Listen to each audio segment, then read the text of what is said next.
Test stream started. All right, try it one more time. One more time.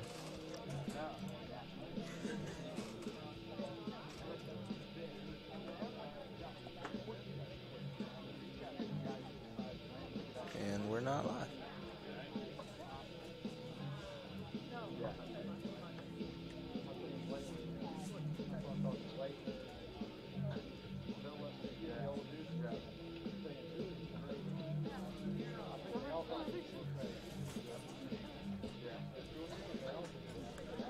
Scott live in the corner.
Good afternoon, everyone, and welcome to Randall R. Sadler Stadium on the campus of Earlham College as we bring you Quakers baseball this afternoon. Two big games against the Yellow Jackets of Defiance. The Quakers at 11-14 overall, 3-5 in the Heartland Collegiate Athletic Conference after losing a doubleheader to Rose-Hulman. Defiance coming in at 13-8-1. They are 3-3 in conference play. Troy Derengowski along with Gerard O'Byrne, and here we go. We're almost in the same situation we were a couple of days ago. Got to find a way to get some hits. Got to find a way to score some runs today. Quakers, even though there's only a 2-game difference between number 1 and number 10 in the conference, the last thing you need to do is find yourself at 3-7 with just a few games remaining. Yeah, you're right, Troy. And I think the difference for Earlham this whole season, not just what we saw on Tuesday, is their ability to hit the ball. They have, 6 hits maybe in the second game against Rose, maybe 5, but they cannot stream up the hits when you have runners in scoring position. And when you can't do that, the odds of you winning a baseball game are so low because you have to rely so much on your pitching. And the pitching staff actually came to play on Tuesday. They pitched very well. They just can't get back up from the offense. Earlham has to somehow find a way to get runs on the board and hit when runners are in scoring position. A little bit of a shakeup in the lineup today for the Quakers because of an injury, not so much because of the lack of hitting. But now you're going to see Mark Gendreau take over in right field. Zach Swearingen will take over at shortstop because of the injury here just a couple of days ago to their starting shortstop, so they moved him around, and now you're going to see Andrew Bradley down at third base, so the Quakers going to make some changes today. Yep, and we'll see how the changes affect the team. Maybe they might provide a spark. Maybe Sacrosis can find a new rotation to go with, and I think he's still out there trying to find some answers for his team on how he can get them going. So we'll see if today can be a day that can maybe be helpful for the Quakers moving forward in conference play. Walter Talcott goes for the Quakers today, 3-3 with an ERA of 4.19. Defiance will go with Troy Konwinski, 0-2 with an ERA of 6.17. We'll come back in just a couple of moments, get this one underway from Randall R. Sadler Stadium right here on Radio Troy Digital Sports. Some people are born lucky. Other people take luck into their own hands, avoid stepping on sidewalk cracks, and wouldn't dare walk under a ladder. But whether you were born with luck or make your own, when it comes to your insurance coverage, luck should have nothing to do with it. So talk to Indiana Farm Bureau Insurance today or visit them online at infarmbureau.com to purchase an auto policy. Indiana Farm Bureau Insurance. Stop knocking on wood. Questions about your coverage in Wayne County? Call 765-962-9548 and ask for me, Kevin Shearer. Since 1994, Beach Automotive has provided motorists in the Richmond area with the most comprehensive auto repair services that include general services, car and truck care, alignment, brakes, tires, engine, transmission, and more. Their goal is simple: to offer the best services available at affordable prices to get you back on the road in no time. For a high-performance vehicle, trust Beach Automotive. To learn more, give them a call at 765-966-8181. Beach Automotive, 110 East Main Street, Richmond.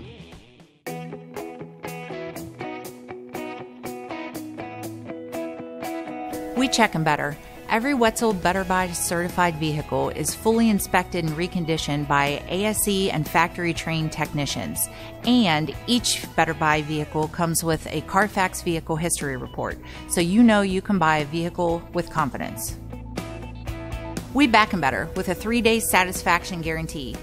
Every Wetzel Better Buy certified comes with a 3-day or 300-mile satisfaction guarantee. If you don't like it within that 3 days or 300 miles, just bring it back and we'll exchange it for a vehicle of equal value. Every Wetzel Better Buy certified vehicle comes with a 12-month, 12,000-mile warranty. We price them better. We have dedicated individuals searching the entire country for the highest quality, lowest price vehicles for our inventory. In today's competitive market, we're constantly monitoring vehicle values to ensure that we're offering the best prices possible. We guarantee that every Wetzel Better Buy vehicle is the highest quality used car or truck around. Our reconditioning process guarantees that you are getting a vehicle as close to brand new as possible, and our warranties back that up.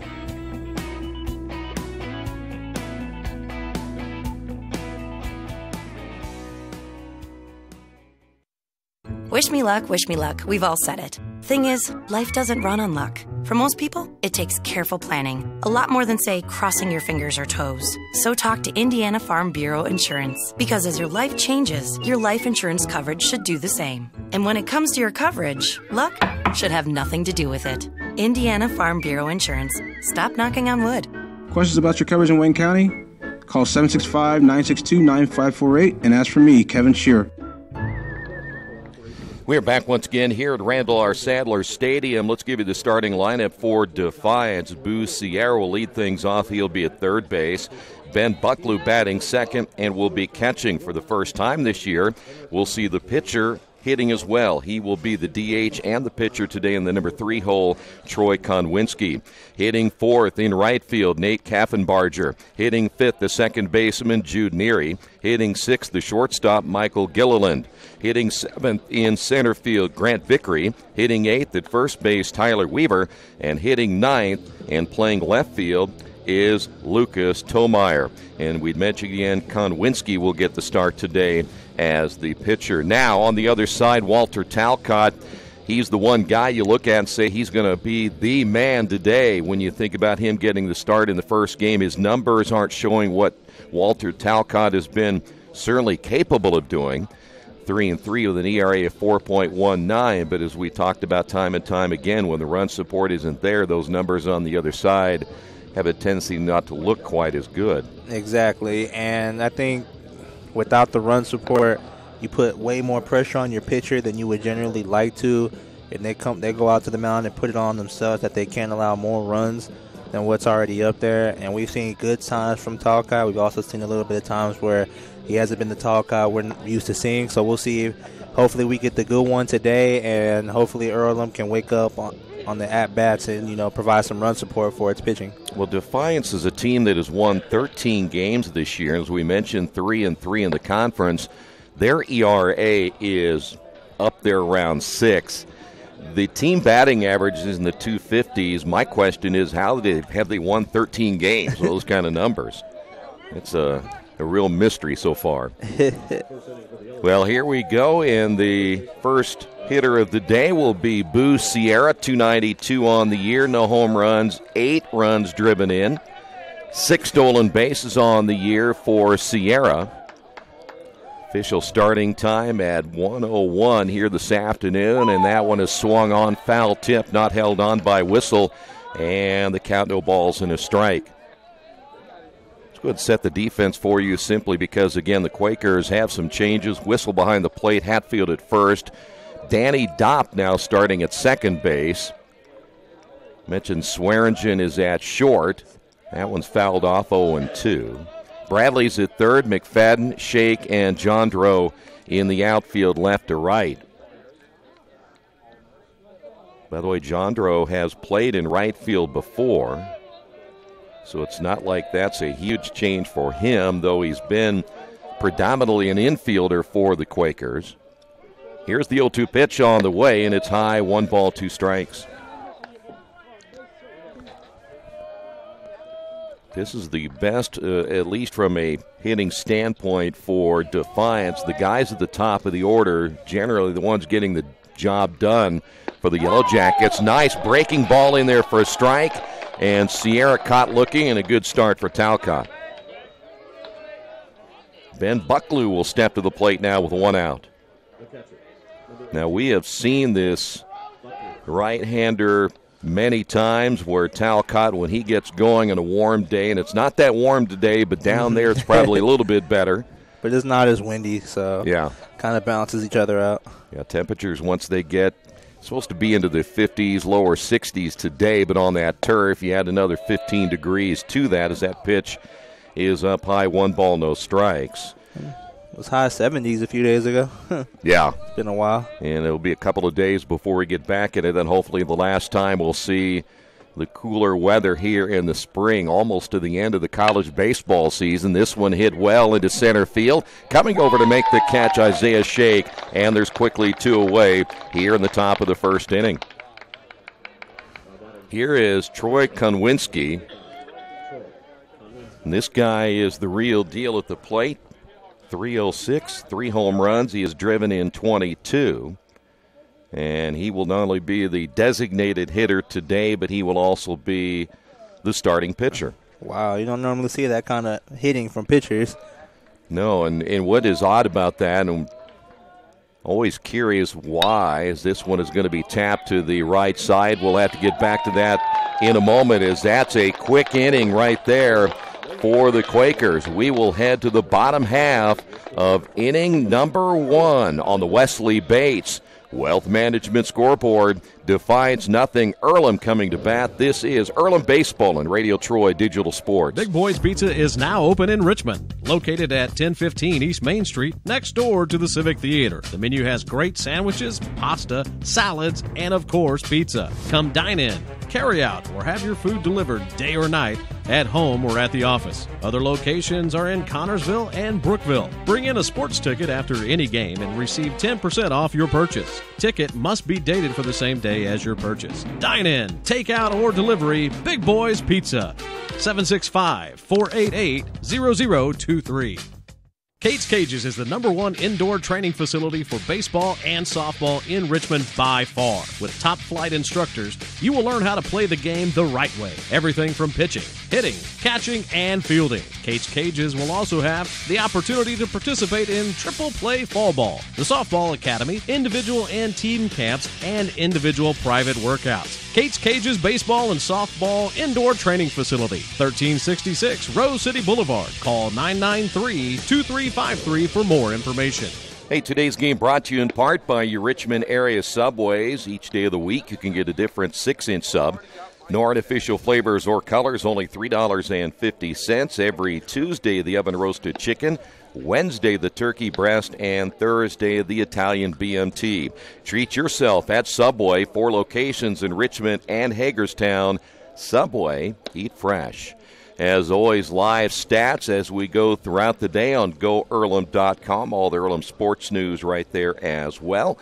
It'll be Zach Swearingen, Mark Jandro, and Danny Dopp to lead things off against the right-hander, Troy Konwinski, 0-2 with an ERA of 6.17. Now, as you and I know, we saw a couple of pitchers that threw for Rose-Hulman that had some ballooned numbers, and they shut the Quakers down in both games. Yeah. So those numbers may not mean a whole lot. That is true, but I also think Earlham helps the opposing pitchers by they swing at a lot of pitches outside the zone, so they really have to limit that to get the pitches inside the zone, and they'll have a much better shot of getting hits. Zach Swearingen will lead things off. 308 on the year, no home runs. He has driven in 8. Konwinski will work from the stretch, so it's unusual you see a starter, so that tells me he's worked more out of the bullpen than he's worked as a starter. And the first pitch in there for a strike. We'll set the defense for you in just a moment. Overcast skies today here at Randall R. Sadler Stadium. The off-speed pitch hit foul. It's quickly 0-2. Buckley's behind the plate. Weaver at first. Neary's at second. Gilliland is at short. And Sierra down at third with Tomeyer, Vickery, and Kaffenbarger from left to right in the outfield and currently straight away. The stretch and the pitch hit to the right side. That'll get through for a base hit. And Zach Swearingen leading things off for the Quakers here this afternoon. And that'll bring up Mark Jandro. Good piece of hitting for Zach. Went with a pitch, took it the opposite way. And an excellent way to start the game for the Quakers. You get your leadoff man on, and that always just builds confidence for the rest of the lineup. Mark hitting at .311 on the year. No home runs. He has driven in 6. And by the way, Zach Swearingen at that leadoff spot, not known as a stolen base guy, only 2 stolen base attempts, but at third base side and foul. But that is another aspect of this Quaker team that you look at the runs, they haven't scored runs. They haven't been able to steal bases because they're not getting enough guys on base. And so when people look at these stolen base numbers and you only have one in the lineup today in double digits, it's kind of unusual. Exactly, and definitely not at the pace Coach Sackles wants to play at. He loves to play fast, and you got to get more people on base for that to be happening. Quick throw to first, not in time. So right now it's Isaiah Shake, who they basically have moved down to the number 5 hole, and reason being they want to try to get another hitter in the middle of that order where they have struggled. Stretch in the pitch. He'll show bunt again. The pitch is up high. 1 ball, 1 strike as Mark able to pull back in time. So when you move Isaiah Shake down to the number 5 hole, it probably does mean less at bats than you would maybe if he were at the top of the order. Throw to first, tag laid on, a close play, nearly getting Swearingen. You Very hear the close. reaction. Yeah, that was very close. I also think that there's a little more pressure put on guys like Swearingen and Jandro when you got to get those guys on base to produce when they're there. And sometimes that'll lead to mistakes. The bunt coming off the mound as Konwinski will throw to first. So the sacrifice works, and the Quakers now have a runner in scoring position with 1 out, and that'll bring up now the second baseman, Danny Dopp, who's hitting .315, 2 home runs, and a team best 17 runs driven in. So here is Danny Dopp. Dopp, the one player that has some home run power in this lineup with those 2 home runs. As Konwinski checks the runner, this is a ground ball deep in the hole at short, backhanded by Gilliland, and then he lets that one come out of his glove. I'm not sure he would have gotten Danny at first anyway. I don't think he would have got him. It'd have been a tough throw across his chest, across the diamond. So the Quakers have their second base hit of the afternoon, and that'll bring up now the cleanup hitter at first base today in Austin Hatfield. 244 on the year, no home runs. He has driven in 13, which right now in this lineup, second on the team. Good opportunity for Earlham to start off fast and get a run in the first inning. You got to capitalize on it, though.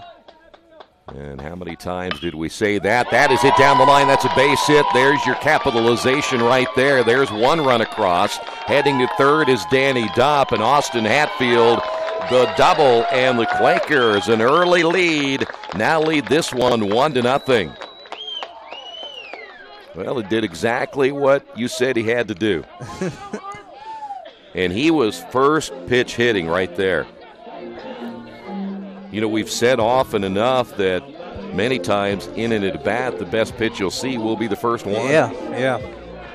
Here's Isaiah Shake. Now, Shake hitting at .317 on the year. No home runs and 12 runs driven in. And Konwinski already in trouble now here in the first. Infield at medium depth. The stretch and the pitch, and it caught the outside corner. So a few of the fans around here thought that might have been too far low and outside.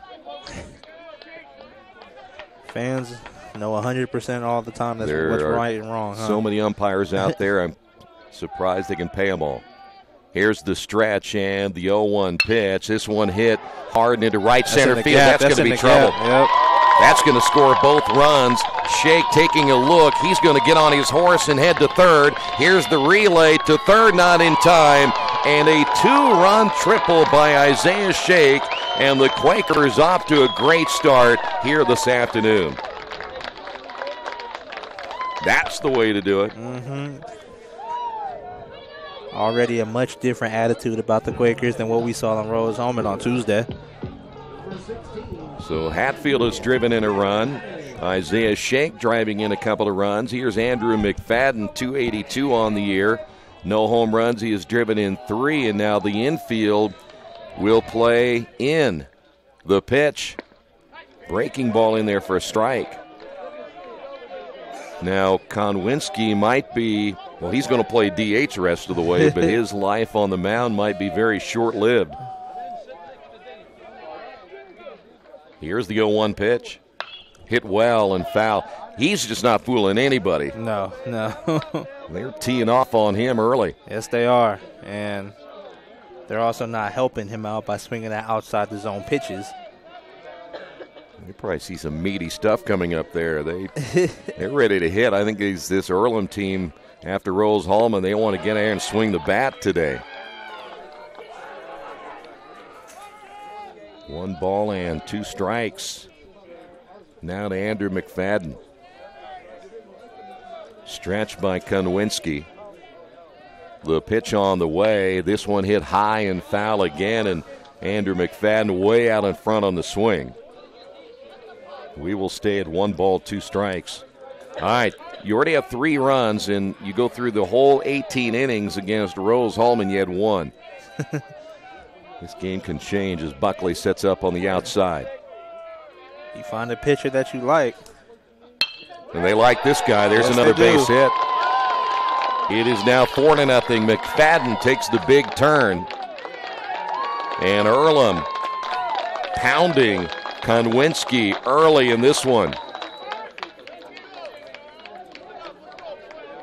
You know, you always, when we talk about not fooling anybody, we're going to see a change or maybe just a trip to the mound. Yeah, probably a trip. You can always tell when you're not fooling anybody by the sound of how solid those hits are. Yes, and one thing that this pitcher, Konwinski, is we're not seeing like zip on his fastball, so it looks like they're kind of floating in there, and it looks almost kind of like batting practice, the way these pitchers are coming in. And when these hitters see that, it's like they can't wait to hit the ball, and it takes them back to batting practice. They're getting good shots off of it, and it's going in their favor. You know, I'm glad you said that because I was watching Konwinski's delivery, and sometimes it doesn't look like he's throwing naturally. It's kind of like you said, batting practice throwing. So Konwinski gets the talking to, and that'll bring up now Cameron Whistle. Cameron on the year hitting at .266, no home runs. He has driven in 7. McFadden down at first. He takes off, swing and a miss, double clutch by the catcher, and that cost him a stolen base. Buckley, double clutch for some reason, instead of just throwing the baseball, and McFadden made no doubt about it. He was going to steal second base.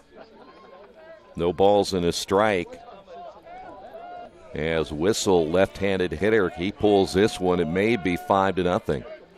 The stretch and the pitch on the way. Hit deep down the right field line. Listia, this one will stay fair, and it goes foul just to the right of the pole.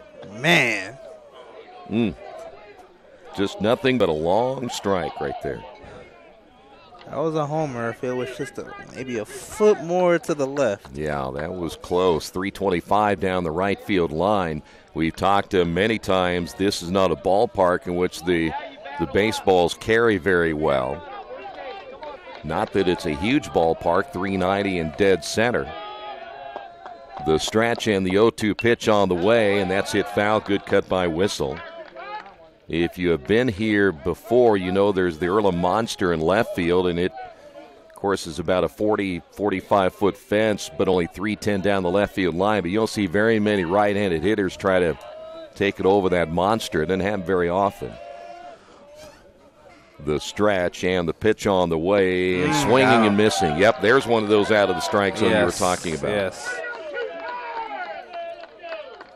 So 2 away, and that'll bring up the designated hitter, Robbie Shondell. Now, the good thing about Whistle coming back the next time, if Konwinski is in there, he saw a good amount of his pitches during that at-bat. Shondell hitting at 176, no home runs. He has driven in 5, and the breaking pitch is low and outside, 1-0.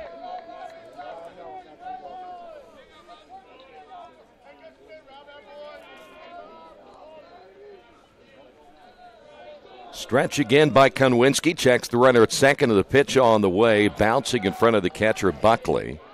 And we'll go to 2-0.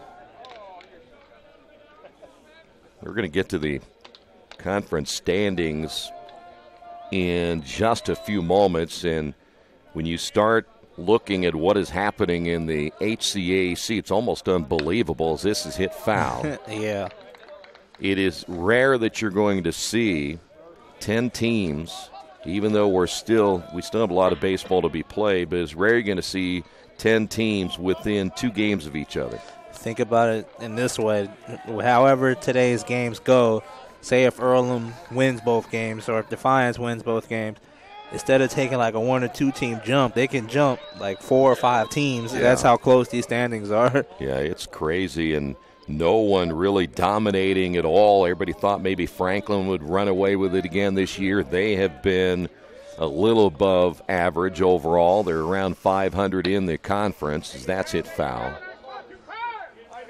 But you have Rose-Hulman at 4-0, Transylvania 5-3, then Defiance, Franklin, Anderson, Bluffton, Manchester all at 3-3. Earlham is 3-5, so they're just a half game out of third place. Hanover's 1-5, and Mount St. Joe is 2-2. Here's the pitch on the way, and I'll say, at least from a Hanover standpoint, they're right now 3.5 games. I said 2, but Hanover did pick up a big win the last time out to make things even a little more interesting. This one hit high in the air to the right side. The second baseman, Neary. Kaffenbarger in, and it'll be Neary, the second baseman, making the catch. But Earlham couldn't have asked for a better start to this one here this afternoon. Earlham scores 4 runs and leads this one on the Wesley Bates Wealth Management scoreboard 4-0. Our community. It's where we live. It's where we work. It's where we play. At West End Bank, we're not just in the community, we're a part of the community. And that's why we support over 100 programs for local nonprofits and schools, including our financial literacy program that positively impacts countless students throughout the area. You bank locally, so we give back locally to watch people grow with endless possibilities. Georgia Direct is your one-stop source for floor coverings and decorating ideas for remodeling a home, office, kitchen, or bathroom. Their showroom offers quality products from Mohawk, Shaw, Armstrong, Craft-Made, and many more. They proudly offer Richmond the best quality and variety of home design solutions at competitive prices. At Georgia Direct, their goal is to deliver an outstanding customer experience from selection through installation. Georgia Direct Carpets and Cabinets, 5200 National Road East, Richmond. Earlham Baseball brought to you today by Best Western Classic of Richmond. When you're in the Richmond area and you're looking for a place to stay, make sure you stay at the Best Western Classic. You get the most amenities available, including indoor pool, fitness center, conference space, free buffet breakfast, free Wi-Fi, and, of course, a clean, quiet, comfortable room. Best Western Classic of Richmond, 533 West Eaton Pike. And that electric surge you just heard was from Gerard. I just bring it on. You do. Here is Nate Kaffenbarger. Barger hitting at 253. No home runs and 12 runs driven in. And first pitch is up high, 1-0. Kaffenbarger hitting in the number 4 hole this afternoon. Out of DeGraff, Ohio, the pitch. Swing and a miss. Good fastball there by Walter Talcott. Kaffenbarger, Neary, and Gilliland all here in the second. Early indications are that Talcott is on his game. There's a swing and a miss, and if he throws like that high out of the strike zone and they chase it, he could have a heck of a day. And this is where things get a little iffy for Defiance in the hitting department from 4 on down. This one hit to the right side. The first baseman Hatfield will flip on to the pitcher Talcott, and there's quickly one away here in the second. And that'll bring up Jude Neary. Neary, 239, no home runs. He is driven in 10. But you look at Kaffenbarger, 253, Neary, 239, Gilliland, 182, Weaver, 150, and Tomar, 239. They're a team that has struggled from middle of the lineup down. No balls and a strike. Now, Grant Vickery is a 300 hitter. He's in the number 7 hole as they, too, try to find some consistency at the bottom of their order. Mm-hmm.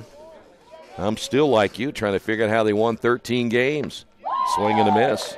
The numbers just aren't adding up either way. A lot of close games, maybe. We'll have to go look at their schedule here in a minute. Now, I mean, again, we're taking nothing away from them. It's just that not. Baseball's such a big game of statistics. You look at it and you go, this doesn't add up. They're really defining their own statistics. Fly ball into center field, and there's Isaiah Shake, and there's 2 away. And here's Michael Gilliland. Yeah, you're right. They're defying the numbers that we look at on a daily basis when it comes to baseball. They got one tie as well. Well, I don't know much about Elms College. That was played down. They got off to a great start. In fact, they won their first 5 games. And put up a lot of runs in those games as well. Now, Hiram, we know, they're not a strong baseball program, but they did play them down there as this one is fouled off. Gilliland, we mentioned, at 182, no home runs. He is driven in 5. So you beat Elms, you beat Hiram, whoever Riviere is, and then you come back. That's the Augustana tie at Fort Myers. Here's the stretch and the pitch on the way, and it's up high. 1 ball, 1 strike. Yeah, some of these I never. Alvernia? Is that in Pennsylvania? Is that what? Yes. Alvernia?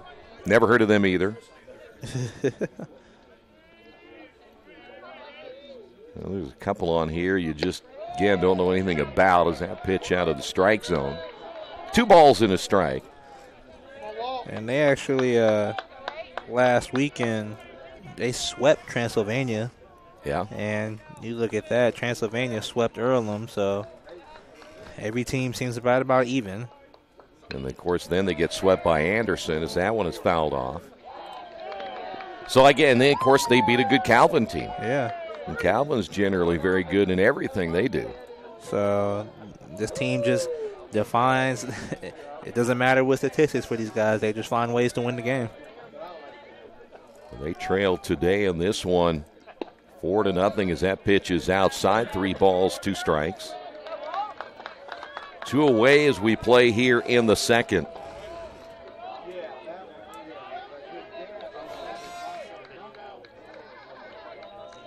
Walter able to get the side. Here is the pitch.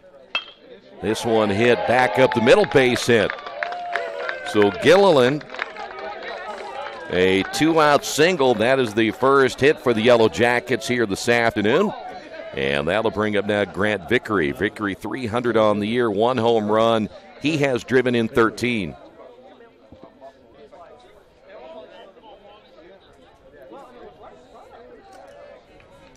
So the first 5 set down by Talcott before the Yellow Jackets able to get their first hit of the day. Here's the pitch on the outside corner for a strike, and it's 0-1.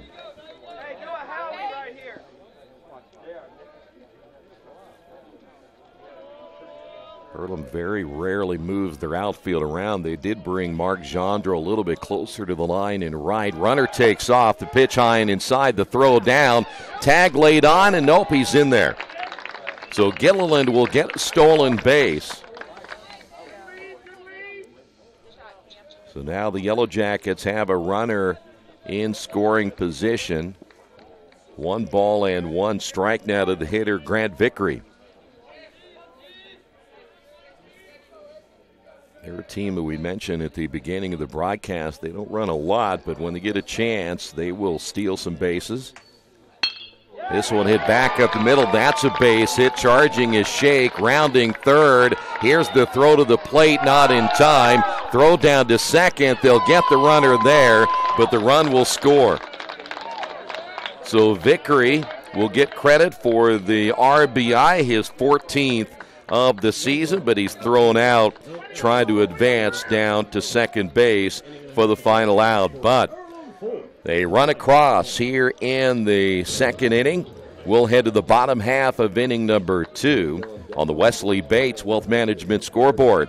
It's Earlham 4, Defiance 1. This is Earlham Baseball and Radio Troy Digital Sports. At First Bank Richmond, we provide you with an excellent banking experience. Whether it's personal checking, savings, mortgage loans, consumer loans, retail lending, or trust and investments, you can count on First Bank Richmond. First Bank Richmond has been serving the Richmond area since 1887. For more information, give them a call at 962-2581 or go to their website at firstbankrichmond.com. After the unexpected, expect us. Indiana Farm Bureau Insurance of Fayette, Rush, Union, Decatur, and Shelby counties. Auto, home, life, renters, farm, crop, and business coverage. Coverage you need in a language you know. We take customer satisfaction seriously and don't take a cookie-cutter approach to your coverage. For more information, call 800-723-3276 or go to their website, in.farmbureau.com. We head to the bottom half of inning number 2 here at Randall R. Sadler Stadium.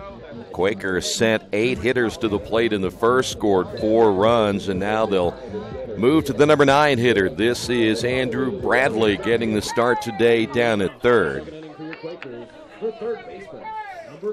Bradley hitting 182 on the year, no home runs, and no runs driven in limited action this season. He'll take the pitch inside.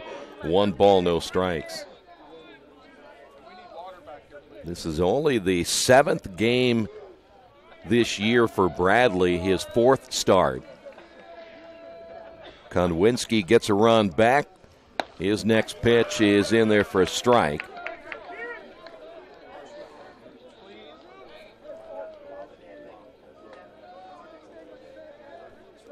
Hatfield with an RBI, Isaiah Shake with that big triple driving in 2 runs. That pitch low inside, 2-1. And then again, Andrew McFadden with the base hit to drive in a run, and that's where we stand right now here in the bottom of the second inning. The stretch by Konwinski in the pitch. Good cut. That one fouled back, and we'll go to 2-2. It's a nice job in that last inning from Defiance.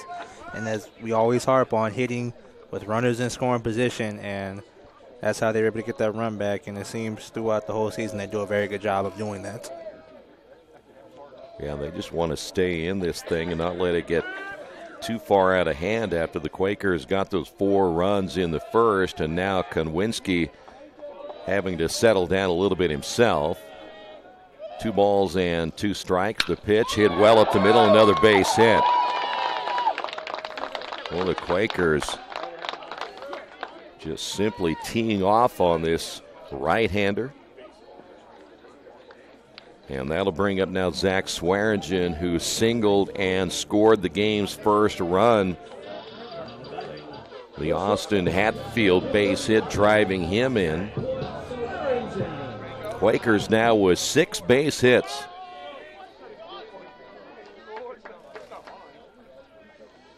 Bradley, by the way, no stolen base attempts this year. Konwinski's pitch and the bunt attempt, bunted foul.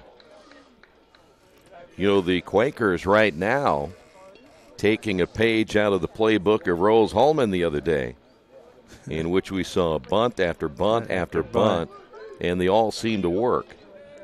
It was really working for him that day. 2 squeeze plays in one game. Yeah. And actually within 3 batters of each other, so. Konwinski comes set the pitch. And, boy, that caught the outside corner. Hey, a good frame job right there by Buckley. He held it, and he gave the umpire a chance to look at it. No balls, 2 strikes. That's why you always go out and shake the umpire's hand as a catcher. Yeah. Let him know you're his friend. Might get a call or 2. Short lead at first. Here's the stretch. And time's going to be called. Hitters don't like to stand there very long. It's all about timing. Yep. If that pitcher waits too long, he'll definitely call time. The 0-2 pitch. Ouch! That one clunks him right on the shoulder. So Swearingen will take one for the team, and the Quakers have runners at first and second. Heard somebody downstairs say, I hate that. I would too. Meaty part of your body, and Swearingen kind of working that out of his shoulder. And here is Mark Gendreau, sacrificed his first time. To see if he'll do it again here. I wouldn't be surprised. Runners on first and second. Weaver at first base, anticipating the bunt. He shows bunt, but Konwinski looking the runner back to second.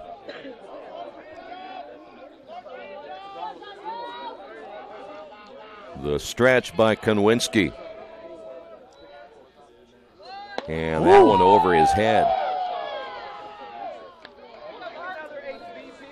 Well, you got to stick your nose in there to at least try to show bunt, and you better be ready. Sometimes that pitch comes inside. The pitcher takes his eye off the catcher and just kind of looks at the hitter. The 1-0 pitch. That's up high for ball 2.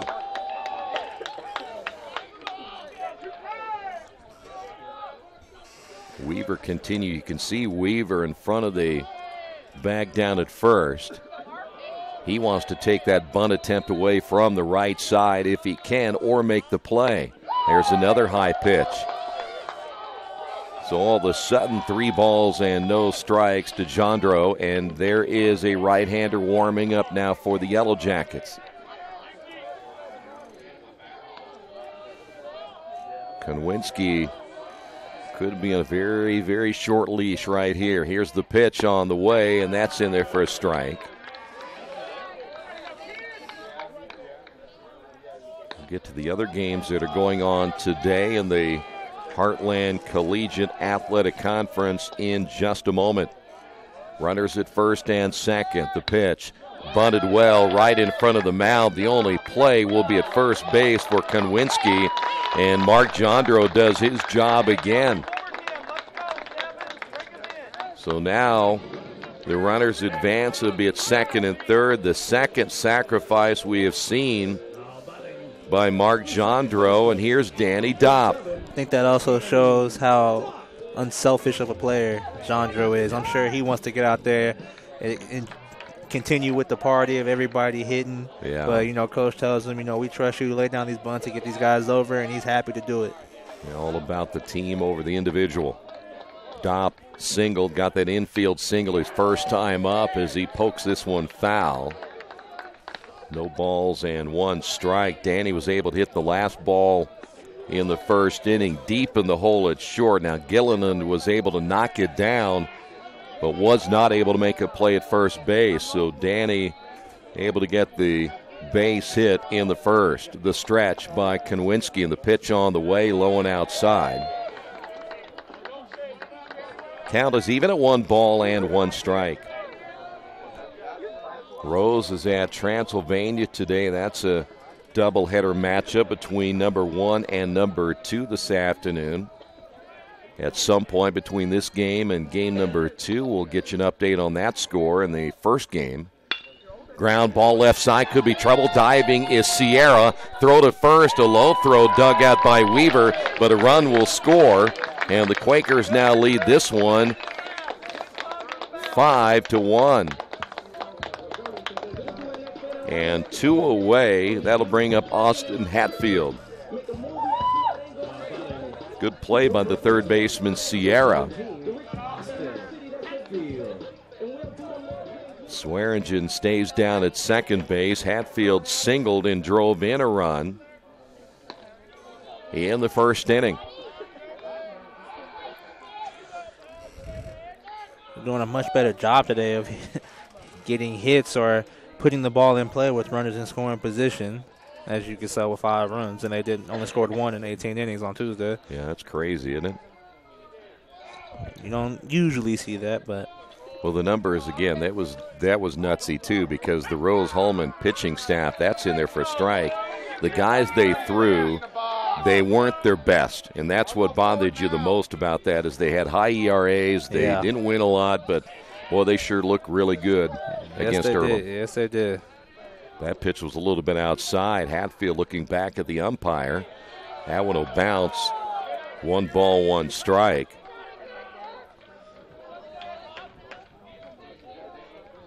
Two away here as we play in the bottom of inning number 2, and the Quakers add another run, leading at 5-1. Konwinski checks the runner. Here's the pitch, and it's low again. 2 balls and a strike. Manchester's at Franklin today. Mount St. Joe is at Bluffton. Anderson on the road at Hanover. All of these matchups today, again, are doubleheaders. So there's a whole lot of things that can happen between those 5 games being played, including this one here. As this one hit to right field. Kaffenbarger back on it. Kaffenbarger, it's gone. Wow. Opposite field home run by Austin Hatfield. And Hatfield gets his first home run of the season. Great moment for Hatfield. Well, he made a liar out of us on that one, because that one just kept on carrying. Yeah. At first when he let it go, I didn't think it was going to be over. Wow. Hatfield now 3 runs driven in, and that's what we're talking about in previous games that the Quakers were looking for from Austin Hatfield, is that the power. Here's Isaiah Shake. It is now 7-1.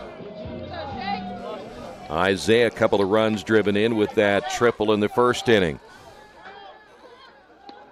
And that pitch in there for a strike. And Defiance has put themselves in a huge hole here in the second.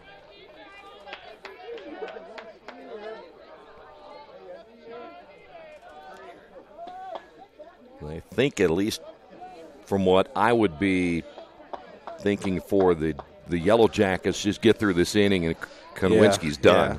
Yeah. That one sails way over Buckley's head. By the way, if you're curious, all these runs are earned, and so Konwinski's ERA is going to balloon. Yeah. It's going to. It was high enough coming in. It was going to take a hit. Hitting to center field. Vickery going back on it. Vickery will make the catch.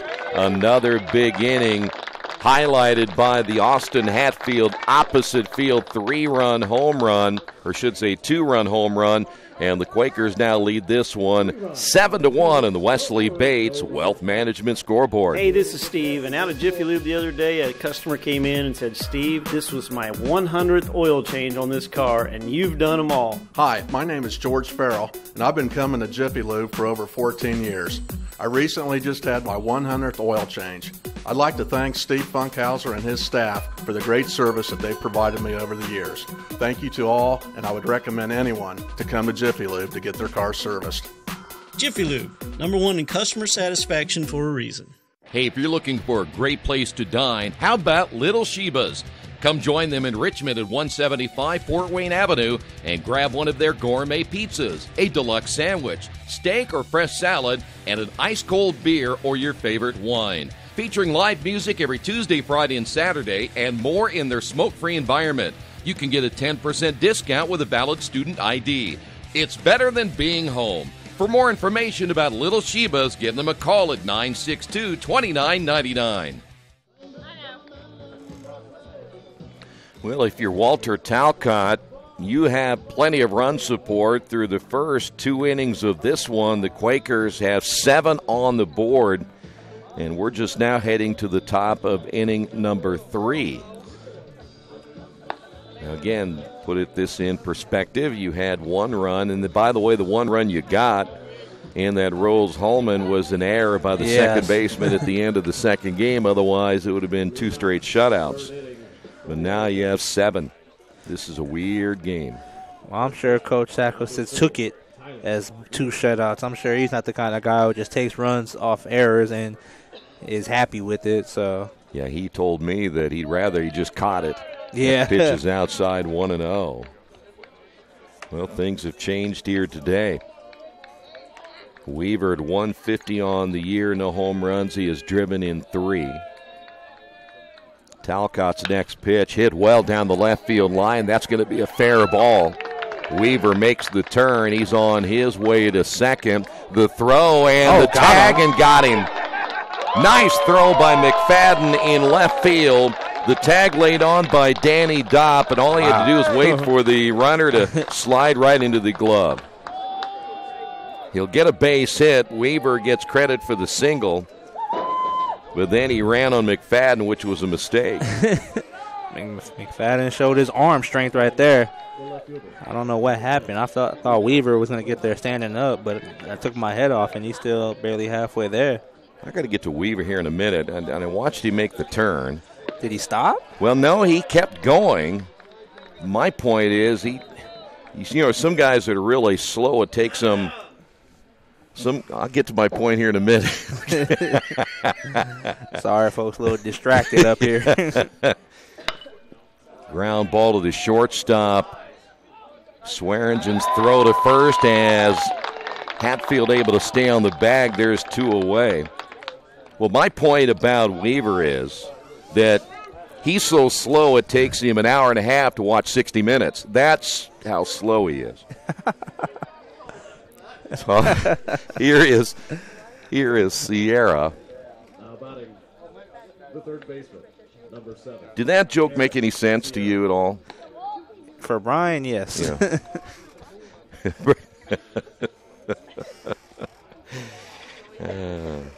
I mean, that's slow. An hour and a half to watch 60 Minutes. That's a good one. Here is Boo Sierra. Caught looking back in the first. I'm just not sure why Weaver made the turn the way he did, and there's a swing and a miss because you could just kind of tell him running to first base. He wasn't a guy that had a ton of speed, but I'll give McFadden a lot of credit, too. He got to the ball pretty quick, and he threw a strike and 1 hop to Danny Dopp. That breaking ball stays up high, 1 ball and 1 strike.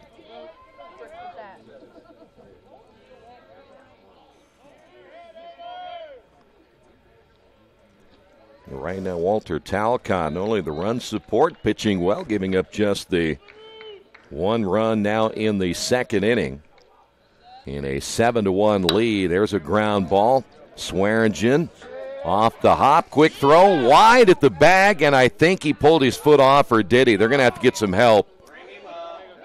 I think he was safe. Yeah, I think that's a good call. Yeah, I think so as well. So that'll be an error on the shortstop, Swearingen. So Boo Sierra will be at first base for Ben Bucklew. You could even somewhat see Hatfield pull his foot from here. But now the umpire, in his defense, he was actually behind the play. I know the first base umpire probably had a good look at it, too. It's kind of hard to get that kind of angle when Hatfield kind of falls in front of you and you can't really get to look at the foot. Bucklew flew out in the first inning, and the pitch is low for a ball.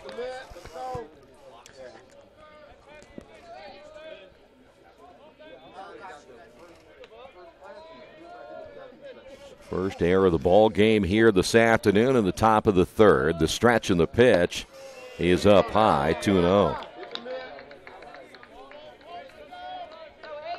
It looked like to me, though, Swearingen had plenty of time. Kind of sidearmed that throw, and that took, of course, by the release. It came across his body. Here's the delivery on the way. That's a strike. The one thing you can do when you have the Earlham lineup, Bradley, Swearingen, Dobb, Jondro, those guys can interchange different positions between second, short, and third.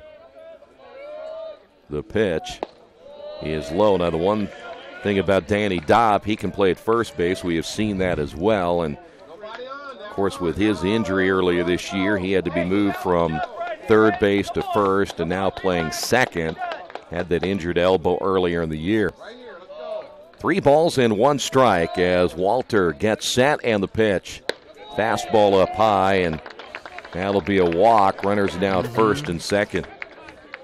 I think what we've learned so far this season is that errors and walks always come back to haunt you. Yeah. And now what could have been the end of the inning, you got runners on first and second. And like we said earlier, Defiance is really good at hitting with runners in scoring position. So that could come back to bite the Quakers. Now, granted, they're up 6, but still. Yeah, don't want to give them anything. Exactly. Here is Konwinski. We mentioned his numbers coming in at 306 with 22 runs driven in as the pitch is low and inside. 1 ball and no strikes. Konwinski also has a team best 3 home runs, and now that Walter is struggling a little bit, we will have a visit to the mound. It's always just to go out there, try to calm your pitcher down. It seems like he's getting out of rhythm, so just calm him down, talk to him a little bit, and try to get him to finish this inning. Yeah, he's been through this for the last 3+ years, nothing new. And sometimes you do, to me at least, you think you get a 6-run lead. Your focus may not be quite where it was, but we've got a long way to go. And the last thing you want to do is give the Yellow Jackets any life at all. So after the short meeting, Konwinski back at the plate. Runners at first and second, 2 away here in the top of the third inning. Walter checks the runner at second and comes home with a pitch, and the breaking ball is up high. The other concern right now for Walter all of a sudden is his pitches are up high. The fastball up high, the breaking ball up high. He seems to be missing his zones now. He started out the game hitting them very well, but now it seems he's getting out of himself. He's gotten out of rhythm a little bit, and he's missing his strike zone. He's got to just take a deep breath, regather himself, and trust his pitches. Sierra at second, Bucklew at first. The pitch on the way is hit well. That's fair ball down the right field line. Sierra rounding third. He will score. Deep in the corner is Jondro. Rounding third, they're going to wave him home. That's Bucklew. And just like that, it is 7-3. Again, the double by Konwinski. Errors and walks come back to hurt you. And just like we talked about, Defiance is really good at hitting with runners in scoring position. And the proof is in the pudding, what we just saw. And, boy, that young man right there is a heck of a hitter. He's struggling in the pitching department, Konwinski is, but is hitting another big 2 runs driven in. He has 24 on the season. Here's Kaffenbarger, 0 for 1. Yeah, you look at the Weaver base hit. He was thrown out, and then Toemeyers, that pitch is out of the strike zone. Then Toemeyer comes up. He grounds out. Then you get the error, and here we go. Error and the walk. Top of the order. Talcott will come set at the bell. Checks the runner. And here's the pitch. Nice breaking ball. Swinging is Kaffenbarger. That might be the best breaking pitch he's had today. Yeah, it looked good. 2 away here in the top of the third inning. 2 teams that don't score a ton of runs, now putting some runs on the board. There's a changeup, swing and a miss. And it's 1-2.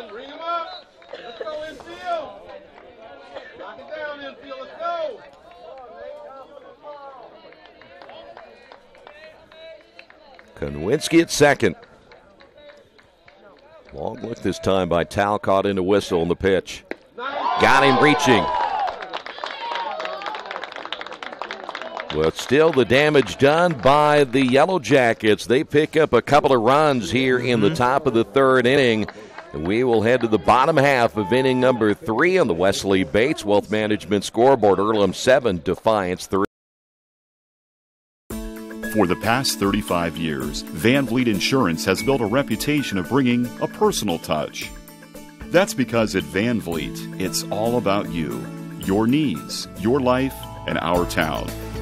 Along with providing quality coverage to individuals, families, and local businesses, we're proud of our community and the opportunity we have to protect your future within it. Van Vliet Insurance, an Erie Insurance representative. Hometown professionals at work for you.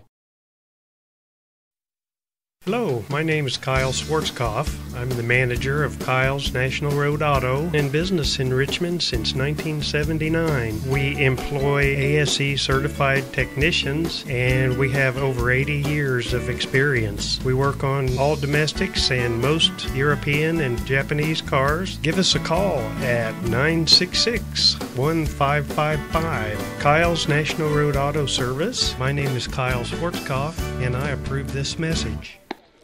We knew the Yellow Jackets would probably be making a pitching change as they will go now with Daniel Tomalak out of Tecumseh, Michigan, a sophomore, 5'9", 160 pounds. Give you his numbers that he has thrown so far this season. This will be his 8th appearance. He has started in 4 games. 27 innings, 38 hits, 16 runs, 15 earned, 11 strikeouts, 11 walks, an ERA of 5. He is again 2-1 on the season. 7-3 your score as we head to the bottom of the third inning. It'll be Andrew McFadden to lead things off. McFadden singled, stole a base, left stranded at second in the first inning, and the first pitch on the way is low for a ball. Quakers 4 runs in the first, 3 more runs in the second. Check swing, popped it up, and caught by the pitcher, 1 away. Yeah. That's one of those oops. Yeah. Here is Cameron Whistle. You know the worst part about a bat like that is if you don't go around quickly, you have to sit there and wait for that next time to go to the plate. And that's a long wait.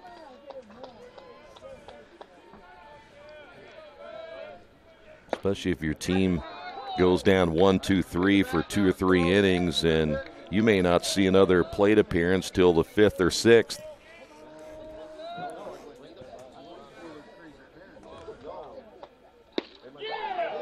Swing and a miss.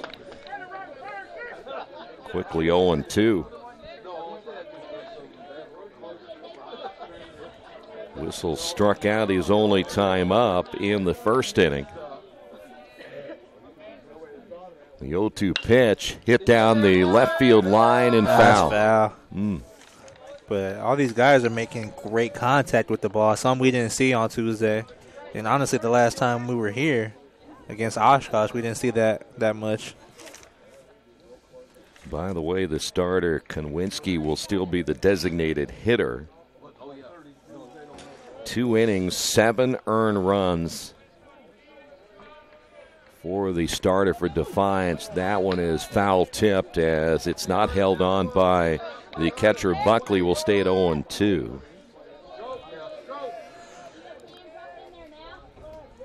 Game 1 here this afternoon, and Quakers will on Tuesday go to Mount St. Joe. That one is hit toward the shortstop. He'll back up on one hop, throw to first, and still in time, Gilliland gets the out of Whistle. Now, the only thing that tells me the way that the shortstop was backing up on that was he knew the catcher was up. And now Steve Sakasitz is going to come out, and all he's going to say is please ask the home plate umpire what he saw. He might have known the catcher was up, but I thought if he'd have just charged it, he'd have easily caught it. Wow, they're going to overturn it.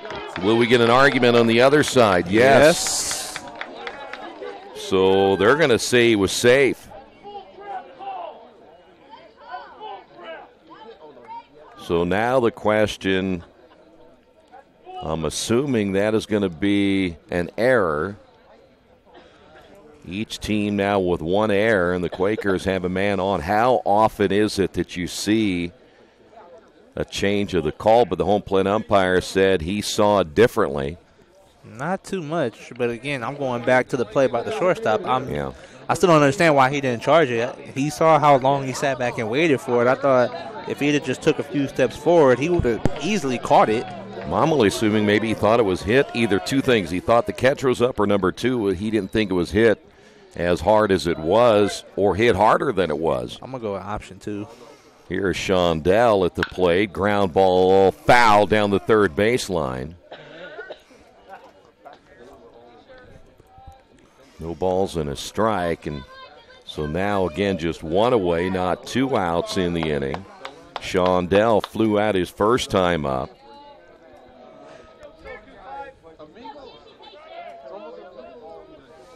Well, we'll see how this plays out. If Whistle comes around to score, it turns out to be a big play. If not, nothing hurt. Throw to first, tag laid on, but the first baseman Weaver has that one pop out of his first baseman's glove.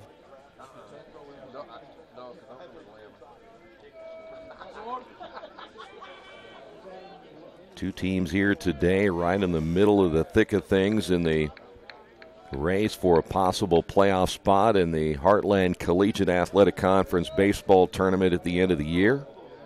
The stretch and the pitch, swing and a miss.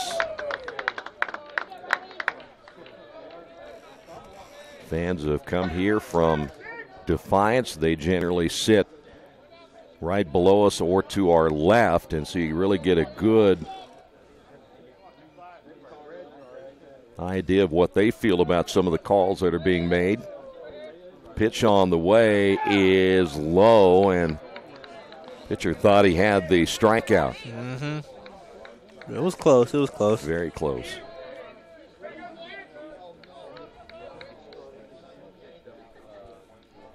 One ball, 2 strikes. The throw to first, not in time.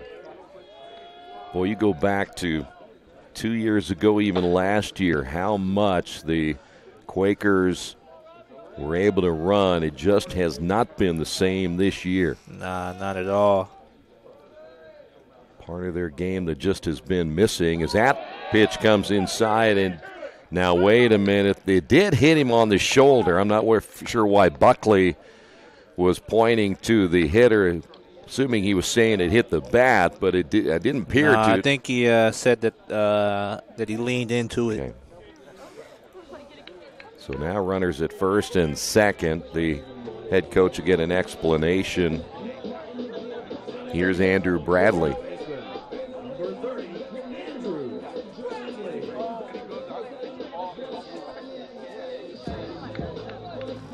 So the Quakers now chance with so far no hits in the inning. Runner in scoring position.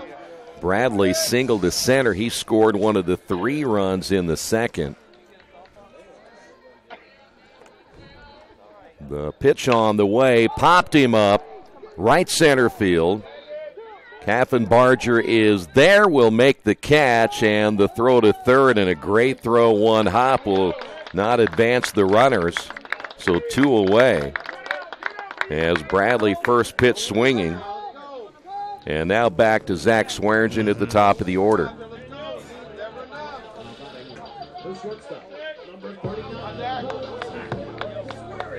Swearingen has been on base twice. Singled and scored in the first, hit by a pitch and scored in the second. Quakers again runners at first and second here in the third.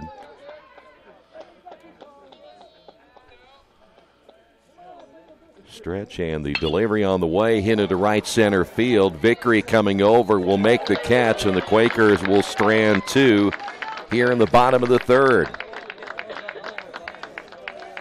On the Wesley Bates Wealth Management scoreboard, Earlham 7, Defiance 3. This is Earlham Baseball and Radio Troy Digital Sports.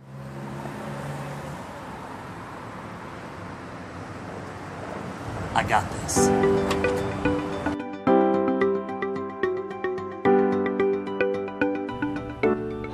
I got this.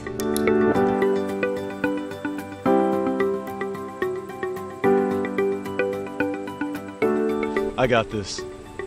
At Harrington Hogue, we believe your life belongs to you. That's why we work hard to make sure that your insurance coverage is the last thing you have to worry about.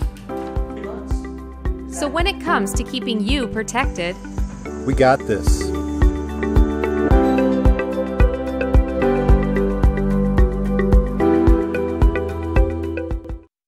Hi, this is Steve Funkhauser, and I was talking to someone the other day about how friendly and professional the crew at Jiffy Lube is, and they said, "You are always so upbeat. I'm going to call you Mr. Positive." And so now I am Mr. Positive. And I want you to know how proud I am of you and that you are doing a great job today. And hey, do something nice for somebody. Make somebody smile. Smiles are contagious, you know. I want you to have a great day and the horse you rode in on.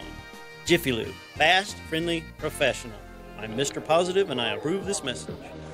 Welcome back to Randall R. Sadler Stadium, Earlham College Baseball. Earlham leads it 7-3 going into the top of the fourth inning. Walter Talcott still on the mound for the Quakers, and they've been hitting the ball a lot better today. Yeah, 7 runs, 7 hits. Now the idea is to get Walter to make sure he settles down after a little bit of a rough third inning. Yeah. But he didn't get help by his defense either. Second baseman Jude Neary at the plate for the Yellow Jackets. See if he can start off the inning right for Defiance. Talcott's pitch home. He shows bunt, but the ball is up high for ball 1. And that's been Walter's problem today. Everything he is throwing that isn't in the strike zone has been very, very high.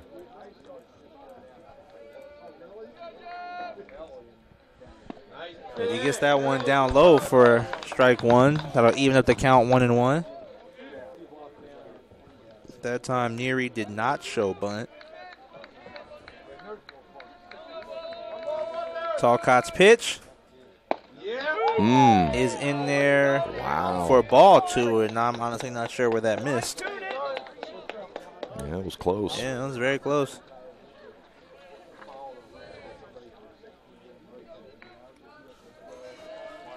Talcott's pitch home. It's a swing and a miss from Neary, so now that evens up the count again, 2-2.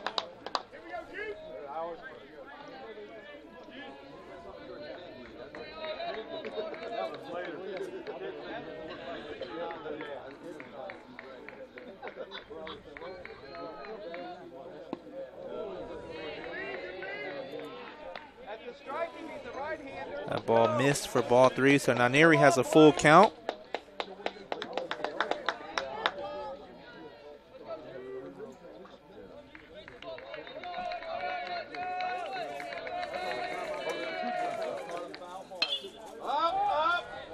Ball hit up high.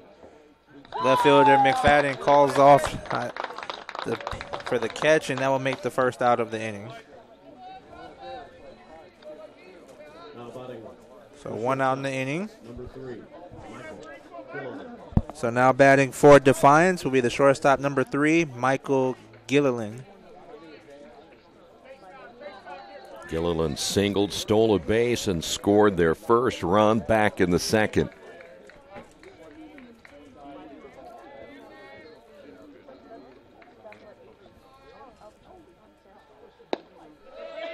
Talcott's pitch is low and outside for ball 1, so a 1-0 count for Gilliland.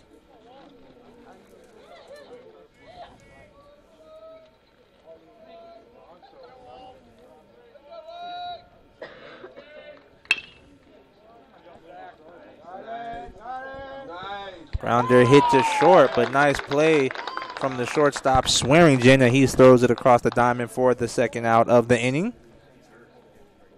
And looks like we have an injury. Gilliland holding his knee. I hope he didn't misstep on the bag. Yeah, we saw that, well, when you look at what happened in the Rose-Holman series when Pensura got hurt heading down to first base as well. And I think that's why sometimes it's dangerous having those bags so high when you're running so fast. One little misstep and I don't know how you'd ever really change that either. I don't know either. But you're right. If you plant just wrong heading down to first base when you're trying to beat out a ground ball and you're coming off this turf, which again is a little faster track than it would be off of natural grass, you come down just a little bit off, and the next thing you know, you got a sprained ankle that is keeping Pensura out for the next couple of weeks.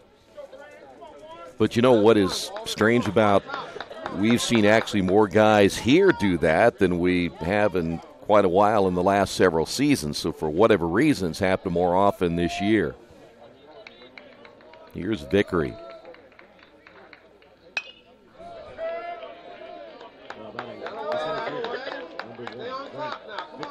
Vickery singled to center his last time up. See if Vickery can. Well, he singled, but I think he ended up turning into a double. Or was that his first at bat? Yeah, he did drive in a run. Yeah. He went. And then he was thrown out. Yes. He showed bunt right there and it fouled off. So a 0-2 count for Vickery.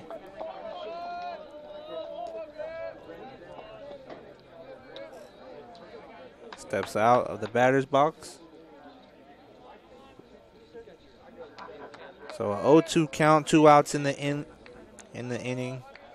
Talcott looking to finish it. And his pitch at home is high, way high for ball one.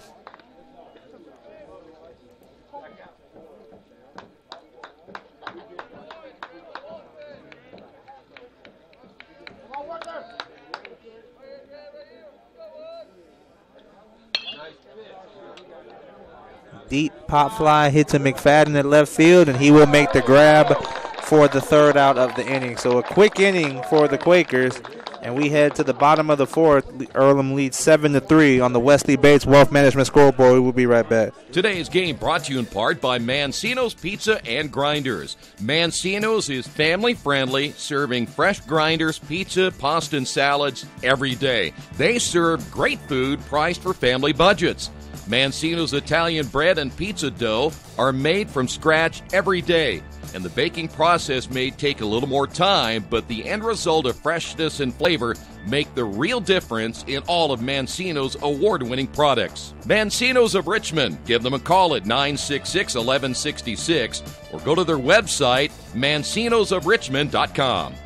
New Vision Sports is a program that will focus on the training and improvement of the serious-minded athlete. It includes all ages and skill levels. They'll create a customized workout plan to provide an ongoing motivation and support program that'll help you achieve your training goals. There are 3 reasons to train with New Vision Sports: variety, specificity, and accountability. New Vision Sports. Give them a call at 977-5831 or go to their website, newvisionsports.com. That's New Vision Sports with a Z. Welcome back to Randall R. Sadler Stadium, Earlham College Baseball. Mark Jondro will lead off the bottom of the fourth for the Quakers.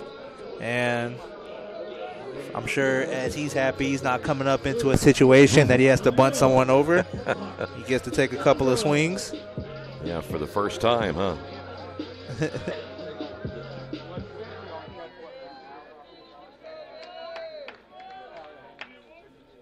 your job, Mark. On base now. Do your job. 1-0 count for Jondro. See if he's looking for his first hit of the game.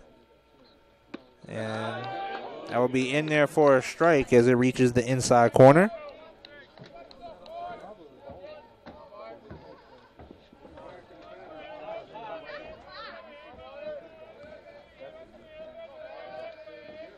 The pitch is outside for ball 2, 2-1 count.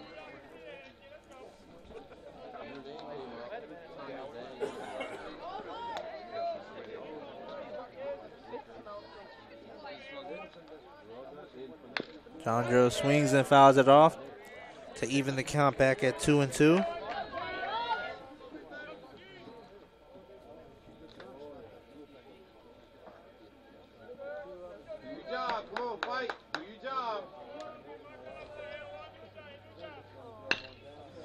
Chandro hits a grounder to the shortstop. He throws it across, and he will get him out in time. Nice play for number 14, Neary.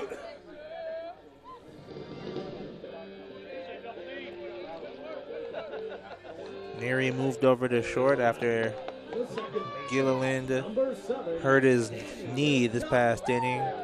Number 30, Michael Reese, comes in at third base.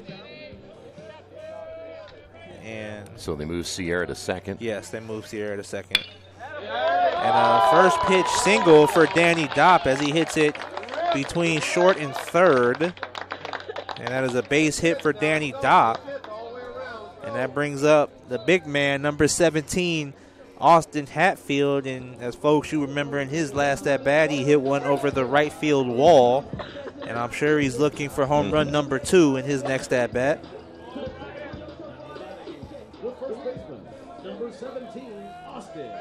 Dopp at first base, and there is only one out in the inning.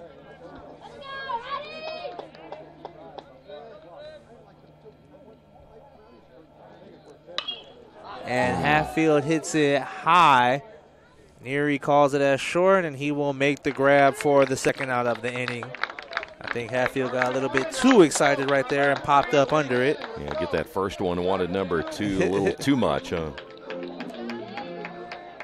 But he probably saw a pretty good pitch. Yeah, he probably. And I think after you hit a home run, a lot of pitches get a little bigger in your eyes. Yeah. Well, he had not faced this right-hander when he got the home run. It was against the starter.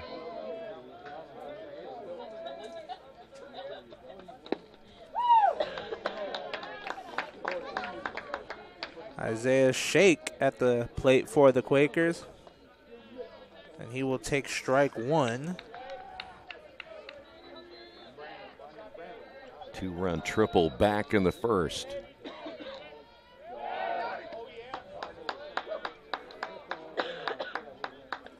Tried to pick off at first, but no go.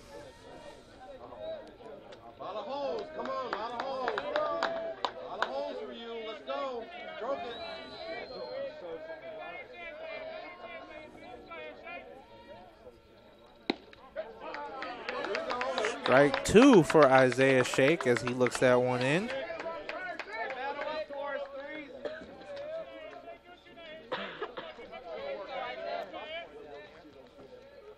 Stay on it, stay on it.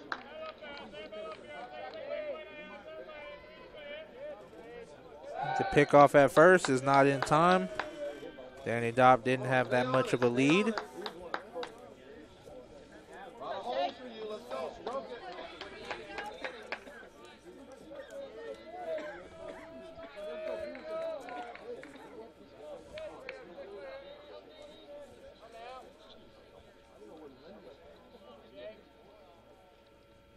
The pitch home, and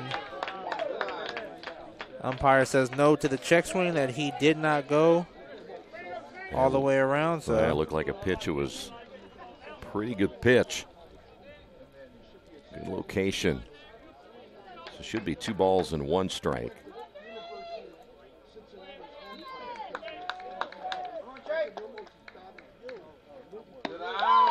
Not that one. Nope. And it was actually a 3-1 count. The board had it wrong earlier when it said 2 strikes on it.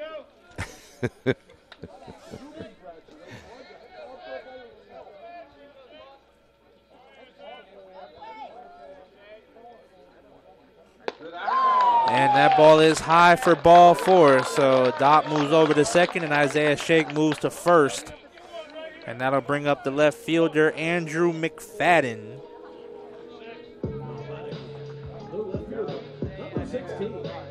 Quakers have had base runners in every inning. Every inning they've had base runners in scoring position.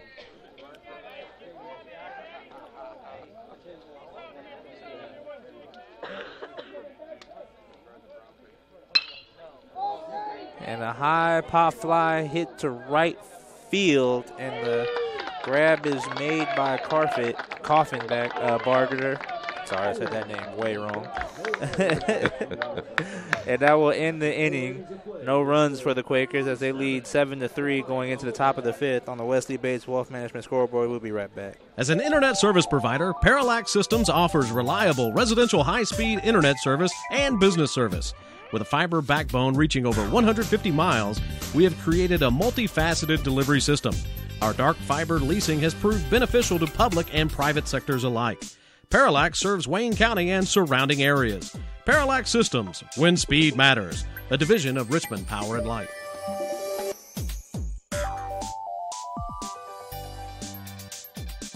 At the Reed Orthopedic Center, our physicians and support team devote themselves to helping you return to a healthy and active lifestyle. Our expertise includes shoulder, elbow, foot, ankle, hand, wrist, hip, and knee injuries, as well as pain management and rehabilitation and school athletic training programs and sports medicine. We are committed to providing you with the best possible orthopedic treatment that we can. To request an appointment at the Reed Orthopedic Center, call 765-935-8905. Welcome back to Randall R. Sadler Stadium, Earlham College Baseball. Talcott still on the mound for the Quakers as they lead 7-3. In the top of the 5th inning, both teams have committed an error. 8 hits for the Quakers, 4 for the Yellow Jackets. And stepping up to the plate for the Yellow Jackets is number 4, the first baseman, Tyler Weaver. Weaver had a single in his first at-bat, but was caught trying to make it a double.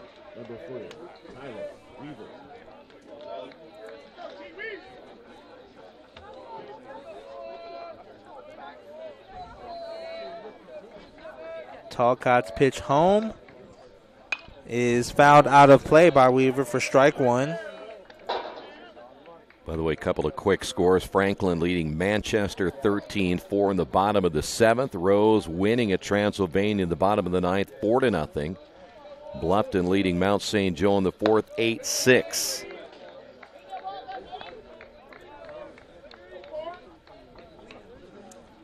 Oh-1 count for Weaver.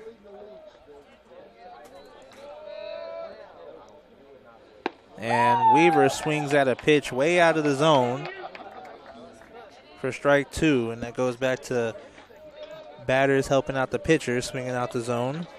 By the way, one of the score top of the 5th, Hanover and Anderson tied at 4. Weaver hits a shot straight to the third baseman, Bradley, and he will make the grab for the first out of the inning. Nice heads-up play from Bradley. He didn't have to move on that play. It was hit directly to him.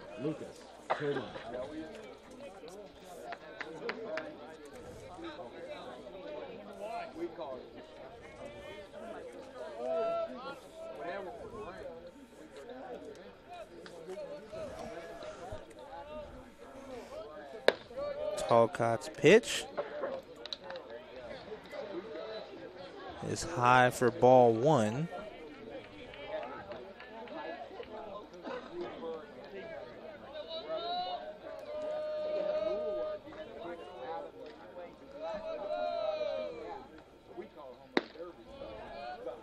Ball's outside, a 2-0 count for Lucas. The left fielder.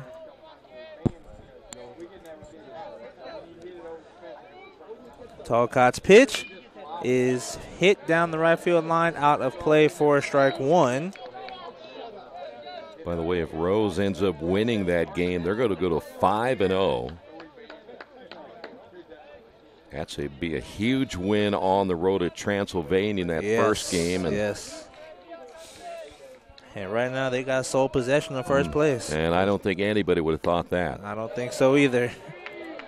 But again, everybody's so close. A couple of games can easily turn that around.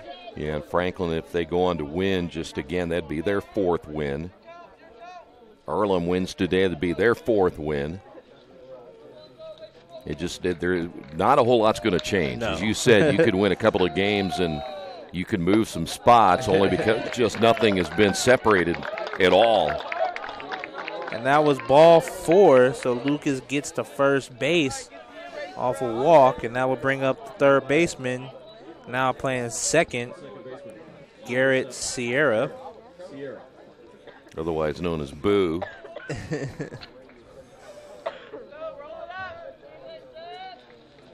So 1 out in the inning.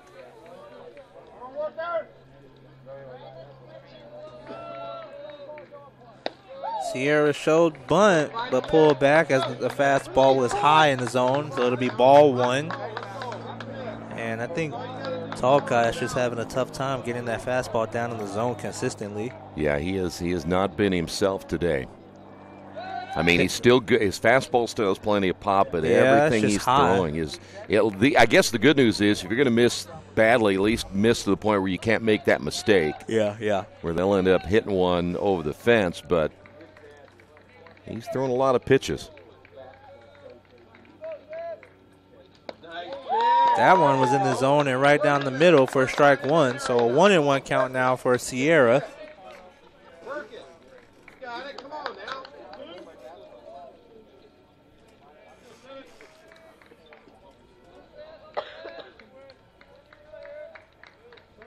The pickoff at first is not in time.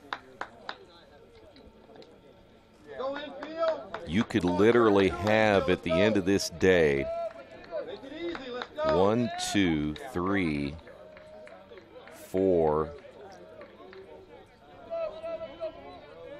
5 teams with 5 wins in the conference. That's a good pitch right there. That was a really good pitch. 1-2 count for Sierra. Now you're hoping that Transylvania wins that second game against Rose, so they'll give Rose that first loss. Make them 5-1. They've got a couple of games to make up somewhere down the road in the conference. And a swing and a miss from Garrett Sierra as he will go down with the strikeout. And that will be 2 outs in the inning for the Quakers. And that will bring up the catcher, number 18, Ben Bucklew.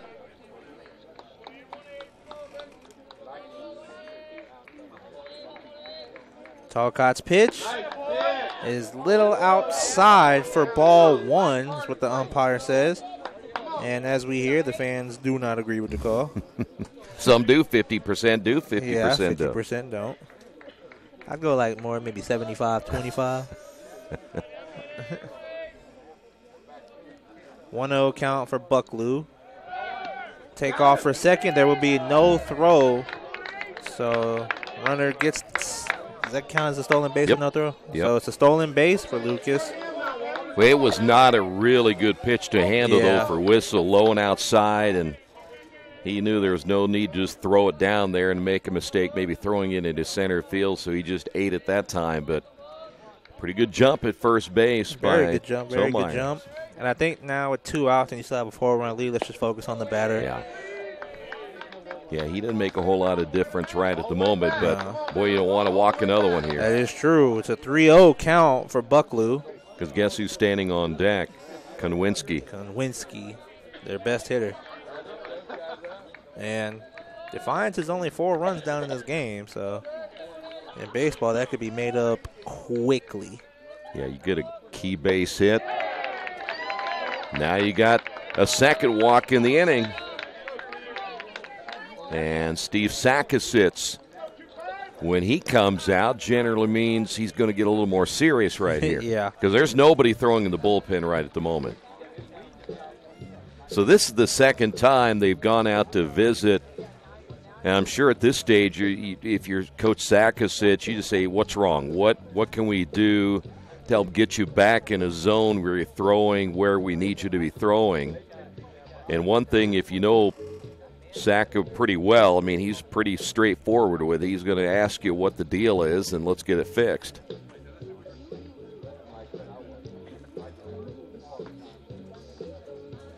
Of course, Walter, not a very big fella. Sack. He's about 6'3" as he towers over Talcott.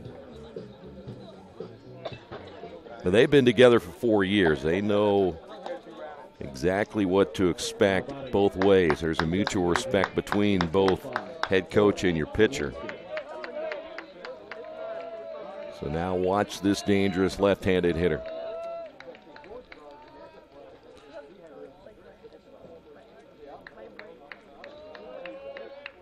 Talcott's pitch home. Uh-oh. Is a home run from Conway. That looks like that's going out. Did that stay fair? Oh, it went foul. No, he called foul. Oh, my. Ooh. Oh, we're going to have an argument here. Yes, we are. I couldn't tell. Did that look foul to you? Well, I couldn't tell either. I couldn't tell. Whistle, the catcher pointed foul immediately. Wow. I could not tell. Strike one. Just nothing but a long strike right there. But man, wow. Konwitsky, he got all of that. Can we go back and well, we couldn't see it anyway. I could see it.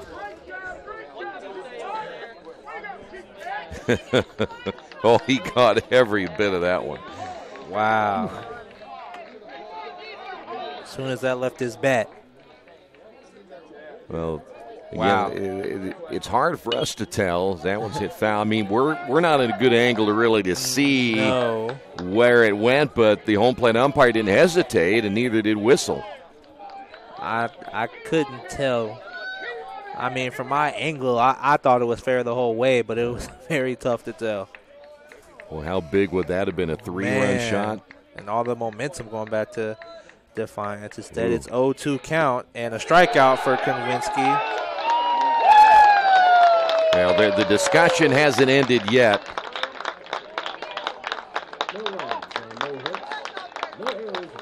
The umpire basically told the coach, leave me alone.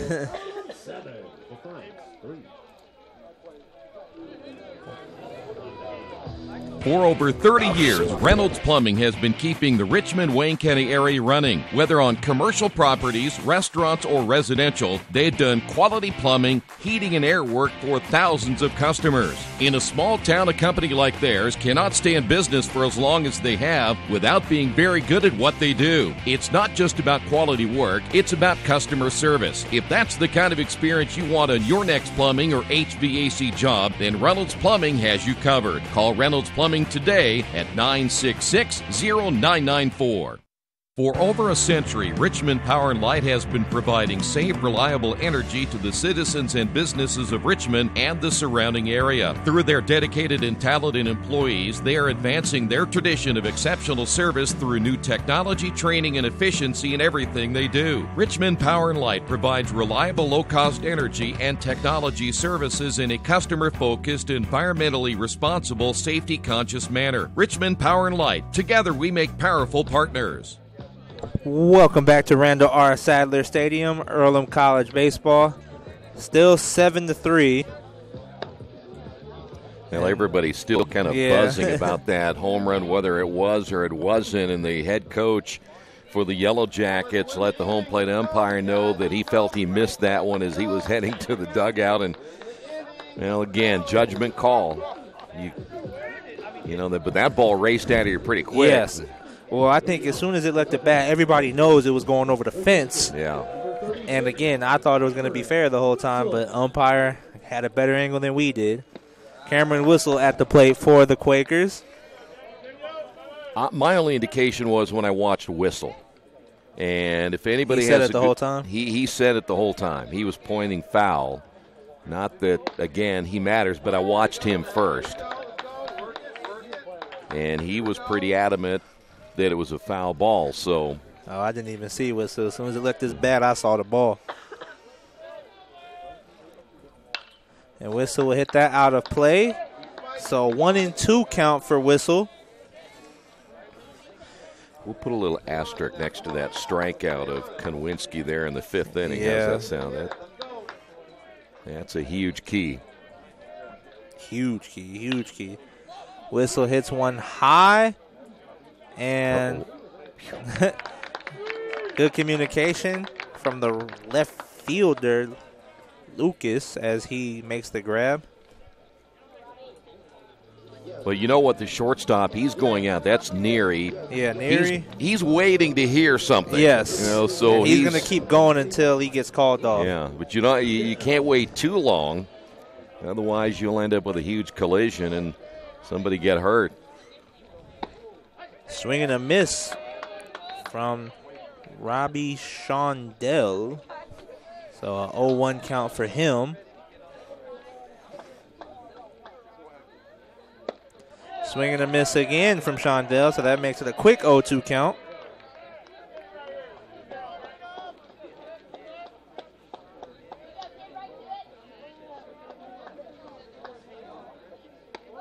And that ball is high and inside for ball 1. So a 1-2 count. That cold air felt nice. It did. Well, now they turned the AC on for us. There's AC in here? Yeah. Don't get snippy. 2-2 count for Shondell. Well, it's getting a little warm in here. Everybody's getting a little testy. I think only one guy's getting testy. Where's he at? No. 60, please. It is now, I believe, a full count for Shondell. And that was the case as he goes to first off walks with a nice way to battle back after being down 0-2. So now that'll bring up the third baseman, number 30, Andrew Bradley. And we're going to have a pinch runner down at first as well. And that would be number 29, James Grace, as he will come in and pinch run for Shondell. As I said, Bradley stepping to the plate. For your Quakers at first base, number 29, James Grace.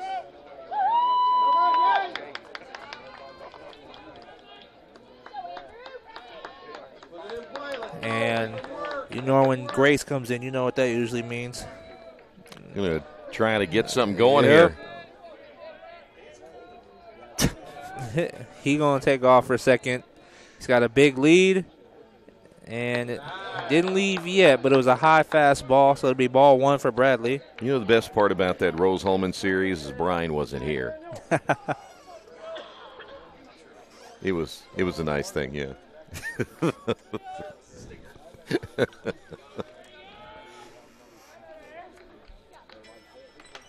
Lord. I don't know where that came from. The pickoff at first was not in time. Still a 1-0 count for Bradley. Bradley a base hit back in the second inning, 1 for 2, scored a run. Pickoff again, still not in time. I think I know Grace is going to take off at some point. By the way, that Rose Transylvania game with a final 4-0. Rose is rolling right now, 5-0. 5-0 and another shutout. Grace takes off. The throw down to second. Nobody was actually there. So Grace gets the steal. And it's a 2-0 count now for Bradley.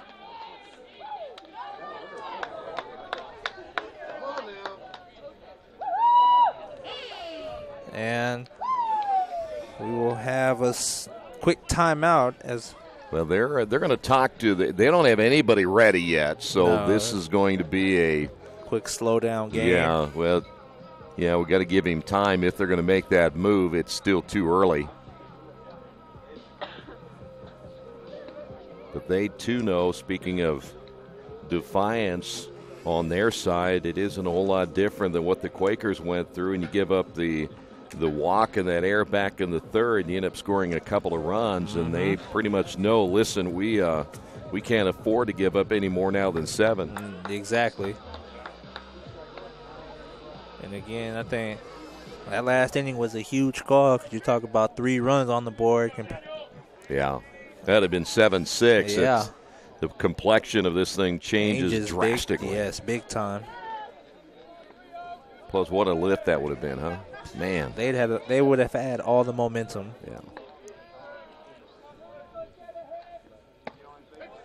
Ball is high. 3-0 count for Bradley. And they've seen Walter before, so knowing that you could get 6 runs off Walter Talcott, that's even just a huge, huge lift for your offense that doesn't hit that well.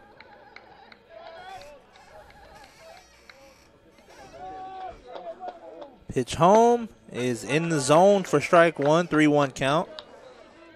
Wasn't expecting Bradley to swing with the 3-0 count.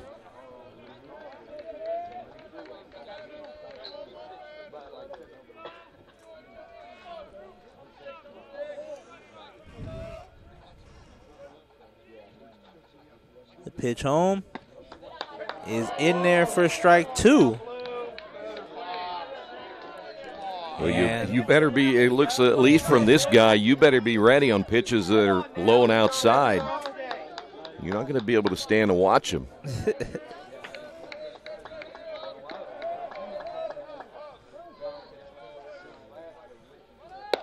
And the steal to third. Ooh, Grace does get there. Bradley does draw the walk, and if the third baseman Reese, I think, catches that ball, he has Grace easy. He does. But now think about it. Earlham has this a perfect storm. If they can get Swearingen to get a base hit here, you get another run. You got a guy at first base and Andrew Bradley, who hasn't seen a ton of stolen bases this year, but good speed. And now you got the top to the middle of the order going. Zach Swearingen back to the plate. I won't be surprised if they try to steal Bradley to avoid the double play ball. Yeah. Well, he better get a bigger lead. But Swearingen is showing bunt. And the umpire calls a strike on that pitch. And where was it? A little low. A little low and outside? Yeah. I'll go back to Bradley. His lead's going to get a little bigger than that. Yes, a little bit bigger. Yeah, he needs to get off there. See, he's only like, 3 feet off. Low and outside this time for ball 1. Now, only if he's going to plan on stealing. He's not setting himself up to have a whole lot of success.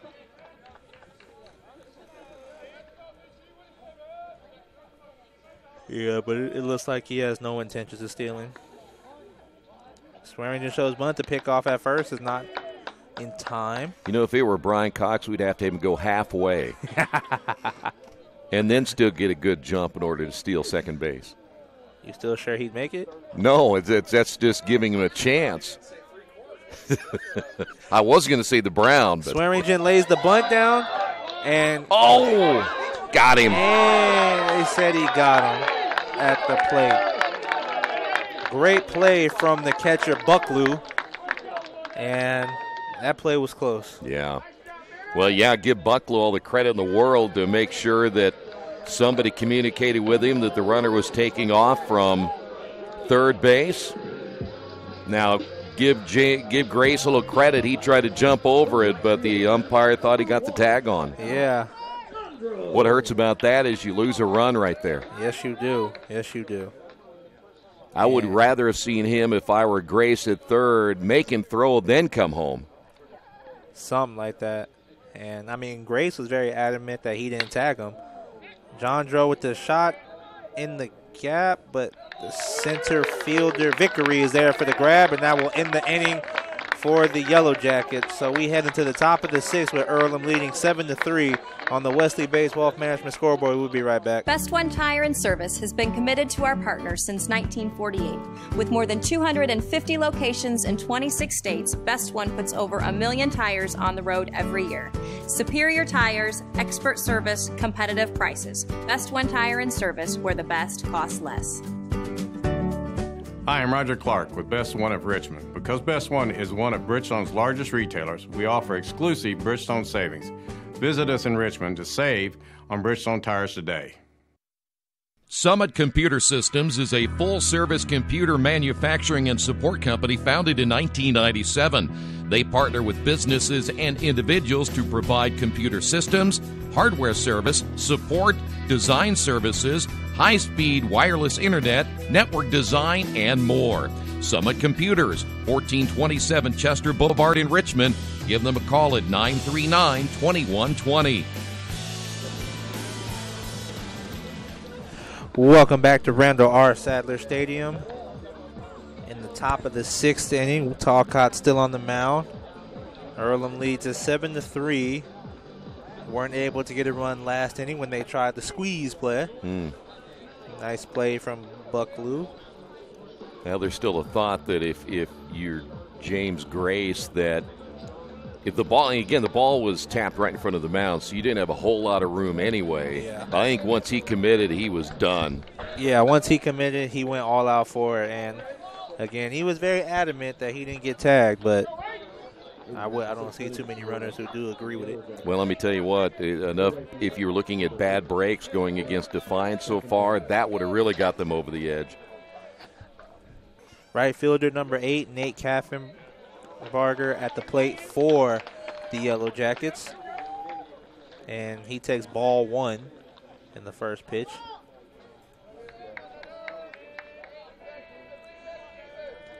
Talcott's second pitch is a grounder to the second baseman, Dopp, and the throw to first is in time, and that'll be a first out of the inning.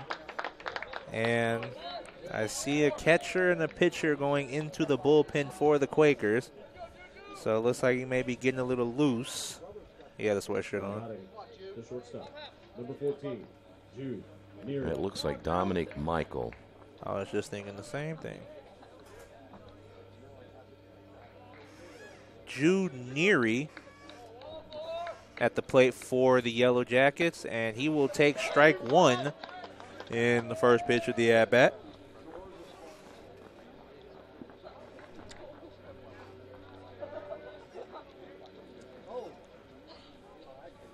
Second pitch for Talcott is a grounder right back to Dopp at second, and the throw is in time once again for the second out of the inning, and a quick 2 outs for the Quakers. If you are Talcott, I think if you can get a 1-2-3, he needs it because again he threw a lot of pitches in the third. He threw a lot of pitches even in the second inning. Struggled a little bit again with control in the fifth. This would be huge for him. I think Quakers want to get him into the 8th inning if they can, and then work to their bullpen.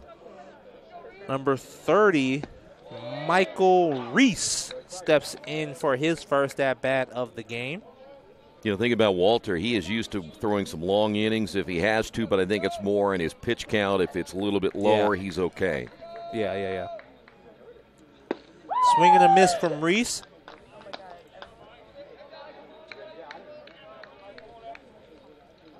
And it is a 1-1 count. Talcott's pitch is in there for a grounder to Swearingen at short, and the throw is in time for that out number 3. And just like you said, Troy, a 1-2-3 inning for Talcott. That will end the top of the 6th. Earlham leads 7-3 on the Wesley Bates Wealth Management scoreboard. We'll be right back.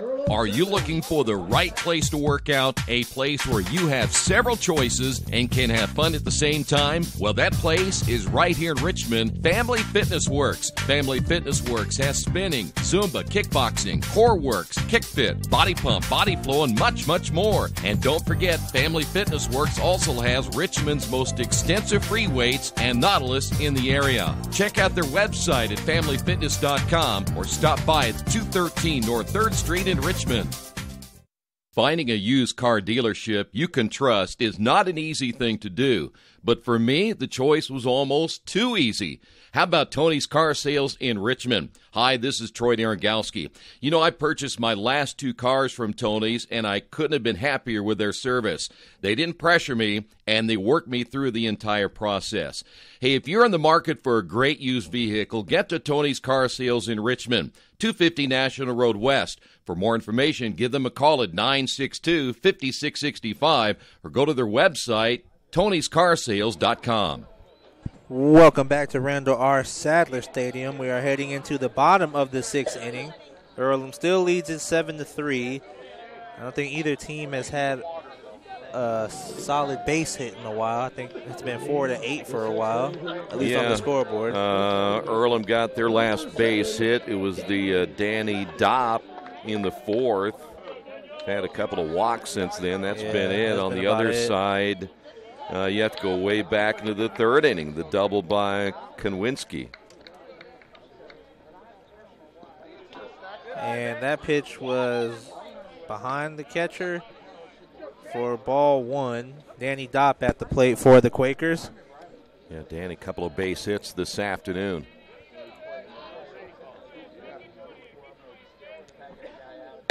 That ball high, 2-0 count for Dopp. By the way, Franklin did pick up a win this afternoon, so they beat Manchester 13-4 in their first game.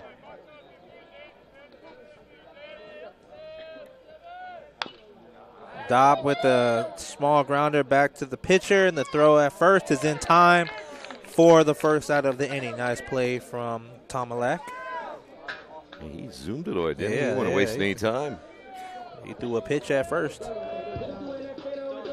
I'll be ducking out of the way. Me too. Austin Hatfield at the plate for the Quakers. Hatfield hit a home run earlier in this game to right field. He has 3 RBIs in today's game. And the breaking ball is high, so that'll be ball 1 for Hatfield.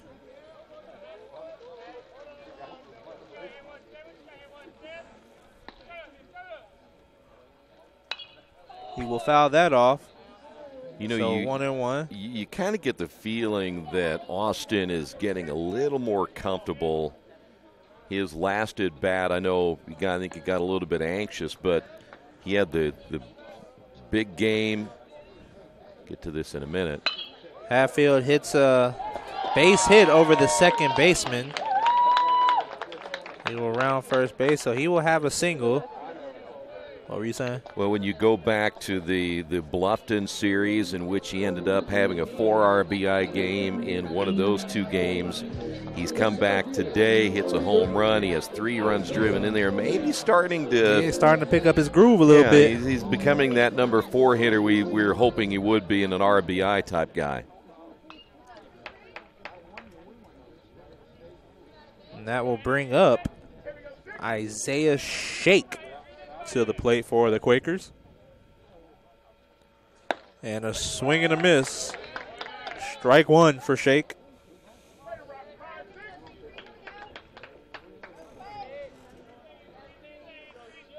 I see Addison Robinson getting some cuts in the cage, letting me know he will be seeing some action soon. Mm-hmm.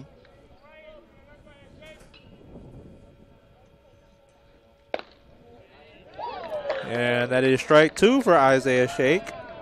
Looked a little high, but I'm not the one who makes the calls. You know, and the other thing is about it, they've always talked about that strike zone getting a little bit bigger these days, and Major League Baseball's done the same thing. So,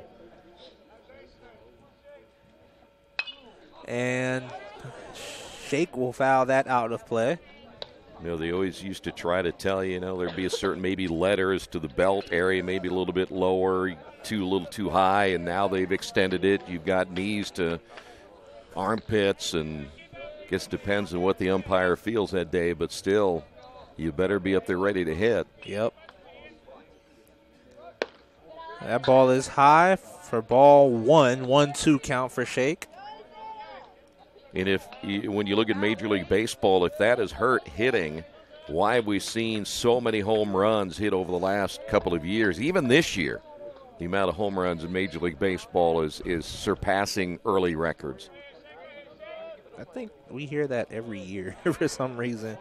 I feel like every year it's new home run record or new RBI records or something like that. Well, the question is, for me, is it more juiced baseball, better hitters, or just bad pitching? Great question. I'm not sure that you have enough good major league pitching to go around for 32 teams. No, I definitely wouldn't say that. And everybody is so specialized now. Your starters, if they go 5, they get that's a good start these days. I'm not a big fan of going 5 and then going to your bullpen. Shake hits it back up the middle for a base hit. So now with 1 out, runners on first and second for the Quakers. Isaiah, third time he's been on base. Now McFadden, who picked up a single back in the first inning. Another instance where the Quakers have had a runner in scoring position, which again has been all 6 innings.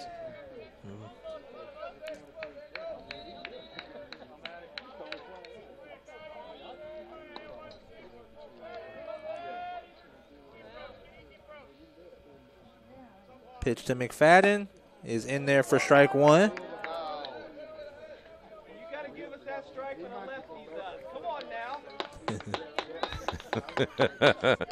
You want that strike with the lefties up. Some of these fans, it's so funny to catch what they say to the umpire.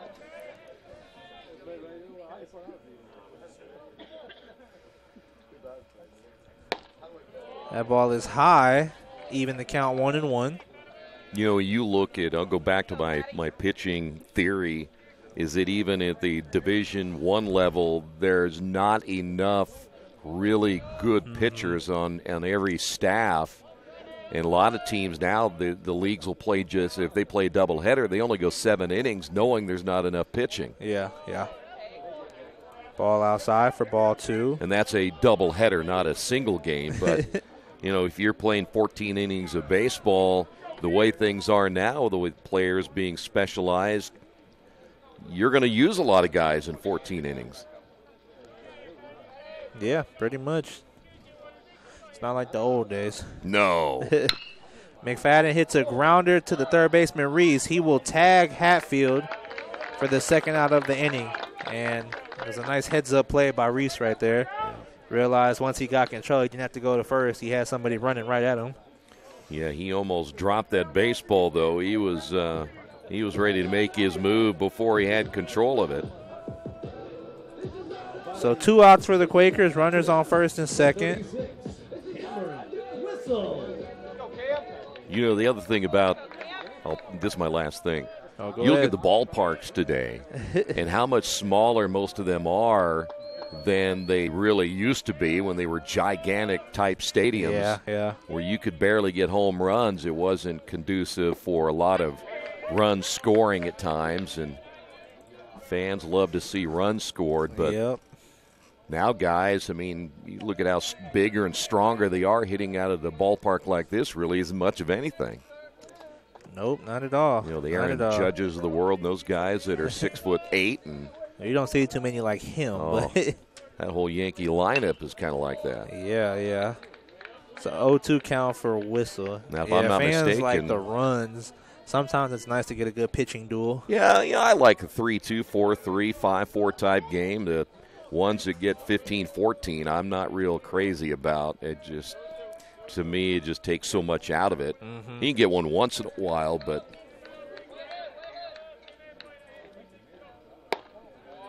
now, let's just be honest about it. There have been a lot of games like that way back when, too, so it isn't like it's something new. Yeah, of course. You go back when the Cubs played the Phillies up at Wrigley Field that time. In the end, it was like 23-22 was the final, and the wind was blowing out. And every baseball hit was going out, too. Now, don't get me wrong. Sometimes I won't mind that kind of game. But sometimes it's nice to get when you got both teams get their aces up. Yeah. And you have a pitching duel. Yeah. And that's when you have to manage, too. Yes, yeah. You have to maneuver guys around. You got to get that run, and just things are more fun from a baseball standpoint to see how they play that chess game. Yeah, when you have one pitcher with 9 strikeouts, the other one when you got 10, and they're just going back and forth. It is sometimes that's exciting to see as much as it doesn't sound that way. It does, yeah, and that's why baseball's different from other sports. And I think there's, again, an opportunity, especially if you don't have a designated hitter, where you have to maneuver and use your bench a little bit more than you would when there is a DH. Mm-hmm. Whistle hits that to short, and the throw to first says he got him. And it looked like Coach Sackler is going to go on to argue, but I think he says, why bother? So that will end the 6th inning. 7-3 still. Earlham leads on the Wesley Bates Wealth Management scoreboard. We will be right back.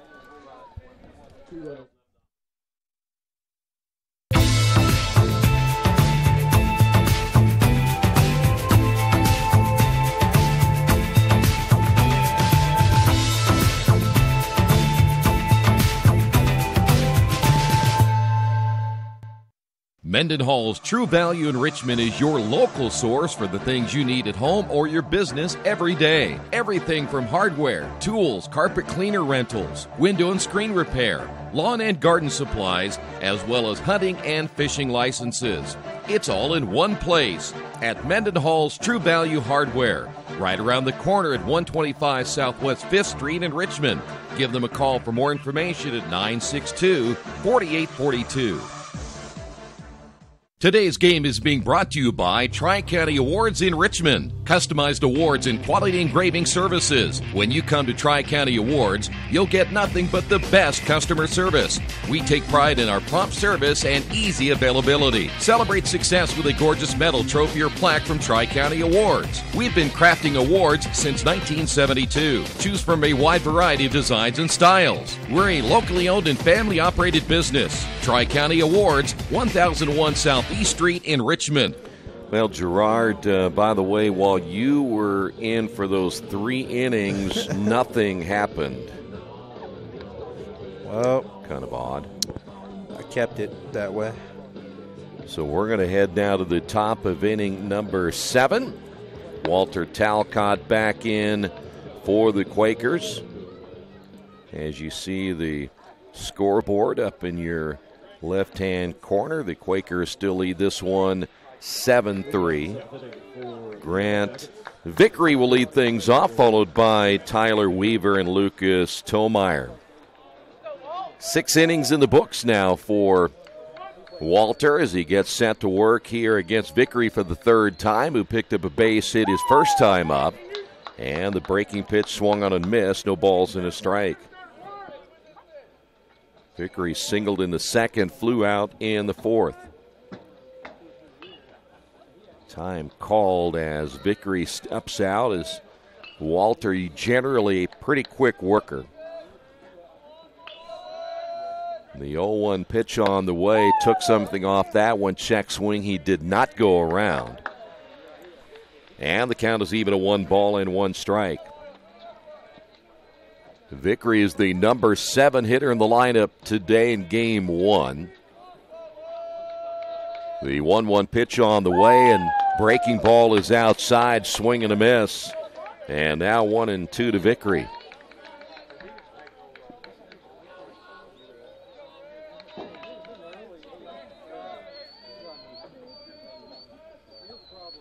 Here's the 1-2 pitch, high and outside, 2 balls, 2 strikes.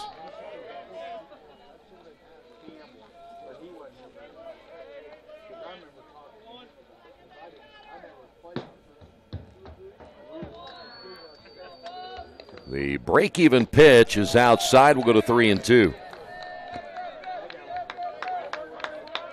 Walter had some control problems in the 5th. He walked a couple of there. He had a walk back in the 3rd inning. 3 walks, generally a lot for Talcott. And now the payoff pitch on the way, and he lost him. Well, the hard one about that one is you were ahead in the count the way you needed to be and let it get away. Yep. Here's Weaver. Now batting the first baseman, number 4, Tyler. Weaver singled back in the 3rd inning, lined out in the 5th. And again, Defiance is only down 4 runs, and that can be made up real quick in the game of baseball. Well, especially if they get around to Kowinski again, who that pitch is going to be low for a ball in that middle of the order. That's where, again, they've done a lot of their damage.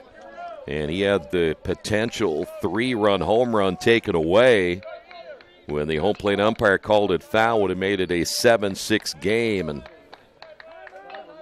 he ends up striking out in that 5th inning as time is called. And what would have made that even worse when you look at that 5th inning, there were 2 walks given up in the inning. Stretched by Talcott, and he'll throw to first. Turning out to be a pretty nice day here today. Of course, we're getting down to the point where this baseball season only has the remainder of the month of April and just a couple of days in May. Is that pitch in there for a strike? It's a lot of games. A lot of games in a short amount of time, and you're hoping the weather will stay nice.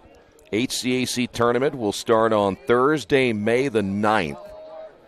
So we are less than a month away from tournament play. The pitch. Tried to frame it on the outside corner. Did not get it. 2-1. A reminder, whoever wins, and that's the one thing about it, you want that home field advantage. Whoever wins the regular season conference championship will host.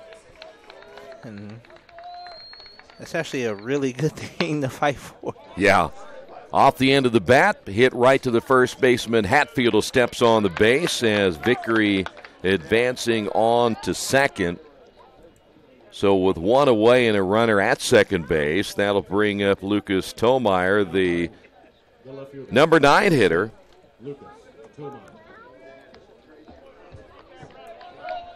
know, there was a talk there for a little bit of time that with Earlham's facility here and its centralized location that they would want to host the tournament here every year.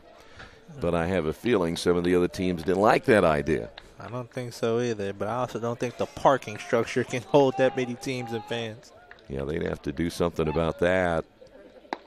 There's a strike. Of course, you could park some of the cars up on the main campus and shuttle them over. I guess that could be a... That might be too much work. Yeah. Of course, when you do have everybody here, the parking lot is full and the street on the east side is always full, but it'd be a nice thought. It'd be a nice thought, yeah. But, hey, if Earlham finishes first, I guess we'll find out. Yeah, I don't think there's any doubt about it. It's the best facility in this conference by far. And just even from the standpoint of holding how many media members you could hold, the press box certainly would do that. Yeah. 1 ball and 1 strike now to Tomeyer. But in fairness, a lot of teams, you end up winning it. You want to be at home, sleep in your own bed, and get it. Let everybody else do the traveling. Of course. And plus, you have school spirit behind you. That's right. Pitch on the way is up high, and now the count 2 balls and a strike. Tomeyer walked back in the 5th. Talcott's not going too much longer. They're trying to hurry up Dominic Michael to get warmed up so they can get him warm. Yeah, he may be close to be at least finishing out this one here today, depending on maybe this hitter. Here's the pitch. This one in line drive into left field coming on as McFadden will make the catch, and there's 2 away. It's a great jump on the ball right there. Great jump. You know, the toughest one to catch is always the line drive that's hit right at you. Yeah. Here is Boo Sierra. I don't know. Sometimes I feel like the ones that are hit very high are really tough to catch, tough to try to locate them. Yeah, especially on a sunny day in right field here, right? Yeah. Sierra struck out twice. He has scored a run. He reached on an error, and the breaking ball stays up high. 1 ball, no strikes.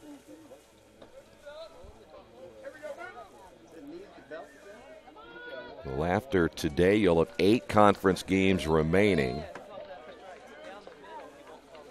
The way things are going at this stage, you could probably go 500 and still make the tournament. What did it take? What, the top 6? Top 6, and then, of course, the two will get the top 2, get those buys. Oh, really? That's how they do it? Yeah. Okay. They used to be only 4, but they decided that they'll cut down on the conference games and then go to more teams making the tournament, give it a little more excitement. There's a foul ball. 2 balls and a strike. I can understand that.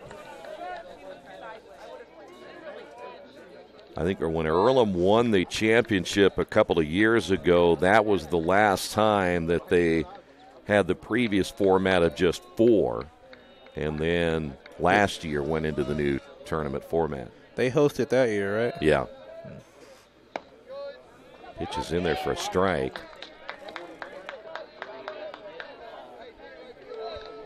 Earlham ended up going on to play in the NCAA Regional, beat the number 1 seed in that opening round. In fact, shut them out 8-0 before dropping their next 2 games, and Walter Talcott was, of course, on that team.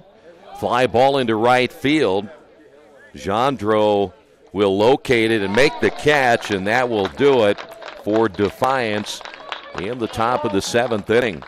On the Wesley Bates Wealth Management scoreboard, Earlham on top, 7-3. Some people are born lucky. Other people take luck into their own hands, avoid stepping on sidewalk cracks, and wouldn't dare walk under a ladder. But whether you're born with luck or make your own, when it comes to your insurance coverage, luck should have nothing to do with it. So talk to Indiana Farm Bureau Insurance today or visit them online at infarmbureau.com to purchase an auto policy. Indiana Farm Bureau Insurance. Stop knocking on wood. Questions about your coverage in Wayne County? Call 765-962-9548 and ask for me, Kevin Shearer.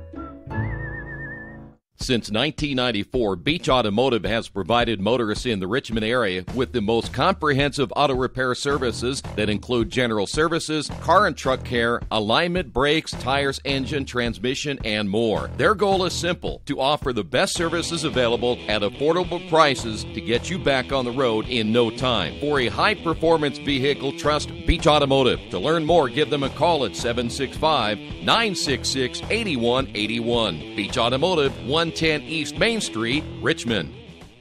Big Boys Pizza is now open in Richmond, located at 1015 East Main Street, next door to the Civic Theater. The menu has great sandwiches, pasta, salads, and of course, pizza. Come dine in, carry out, or have your food delivered day or night, at home or at the office. Other locations are in Connorsville and Brookville. Bring in a sports ticket after any game and receive 10% off your purchase. Ticket must be dated for the same day as your purchase. Dine in, take out, or delivery, Big Boys Pizza. 765-488-0023. By the way, update on the men's lacrosse game against Mount St. Joe. They're early in that one, 1-0 Earlham on top there. We'll keep you updated on that throughout the rest of the day as well. James Grace is hitting in the number 8 hole. He came in to pinch run in the 5th inning for Sean Dell. A couple of stolen bases. Got to 3rd, tried to score on a little tapper in front of the mound and was tagged out as he takes that pitch for a strike.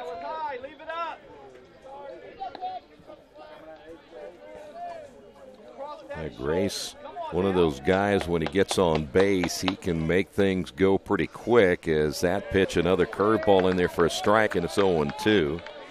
We say pretty quick only because he didn't waste a whole lot of time. No, when he didn't. he gets on base. I think he's ready to go. He's got some wheels. The 0-2, grounded back up the middle under the glove of the pitcher into center field for a base hit. Quakers now with 11 hits. And here is Andrew Bradley. It's been a while since they got that many hits in the games. It's been a while. Wait, no, never mind. Hanover, I think, was the last time. You know, we've gotten, to be honest about it, you've been spoiled over the last couple of years, a baseball team or program that if you didn't get 10 hits, you were surprised more than anything because the Quakers could just hit. This year's been a little more of a struggle as you see Bradley showing bunt, and they'll throw to first. Now, a lot of times when you see a team do that, like what Defiance did, is they'll just make sure if he shows bunt, everybody's ready to go where they need to go. You saw the third baseman, Reese, charging in. They weren't afraid that maybe James was going to steal at that point. They just want to see that everybody's in the right spot. The stretch and the pitch, low and outside, snap throw to first, and the tag laid on not in time.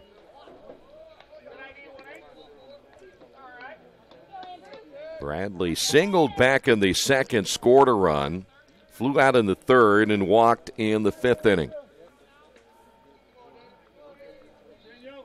Reese really in close down at third. The stretch. And another throw to first.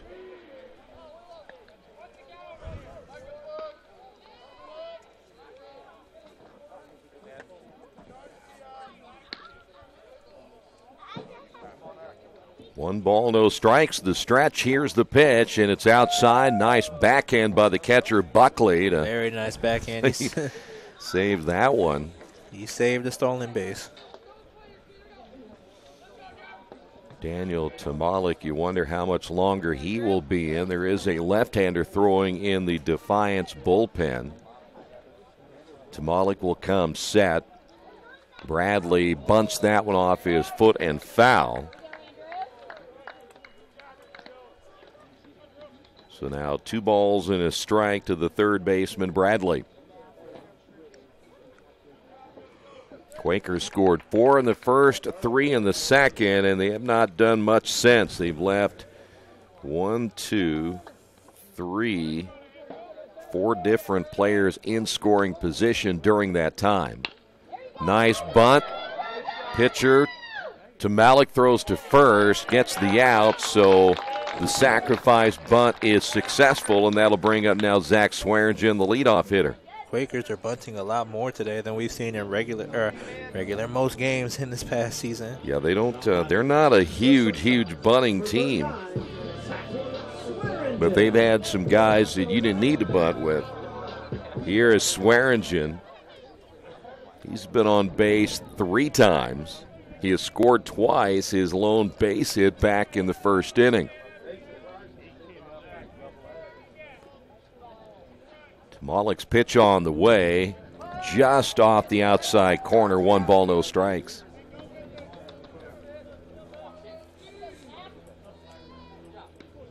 After today, as we mentioned, the Quakers will travel to Mount St. Joe on Tuesday. That is a doubleheader that will begin at 4 o'clock. Pitch is up high, 2-0. And then, of course, they'll be back here, what you would consider a pivotal series, depending on how they do today. And, of course, on the road at Mount St. Joe will be the defending champions, Franklin. Will be our next home doubleheader. Ground ball up the middle. Shortstop Neary, throw to first in time. And James Grace will advance on to third, so 2 away. And that'll bring up Mark Jandro. Number 1, Mark Jandro. So 2 away. Mark is 0 for 2 with 2 sacrifices. Those came back in the first and second innings.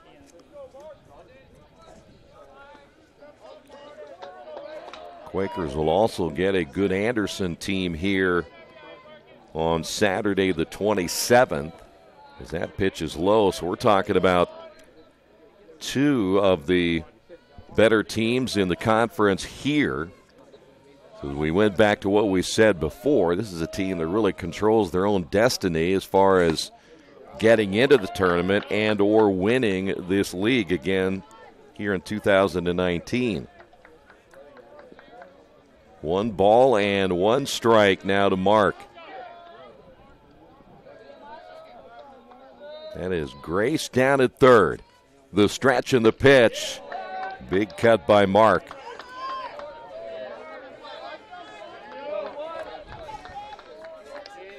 Quakers will have a One last non-conference game on the road and then one here. That'll be back-to-back Tuesday the 23rd against DePaul at DePaul.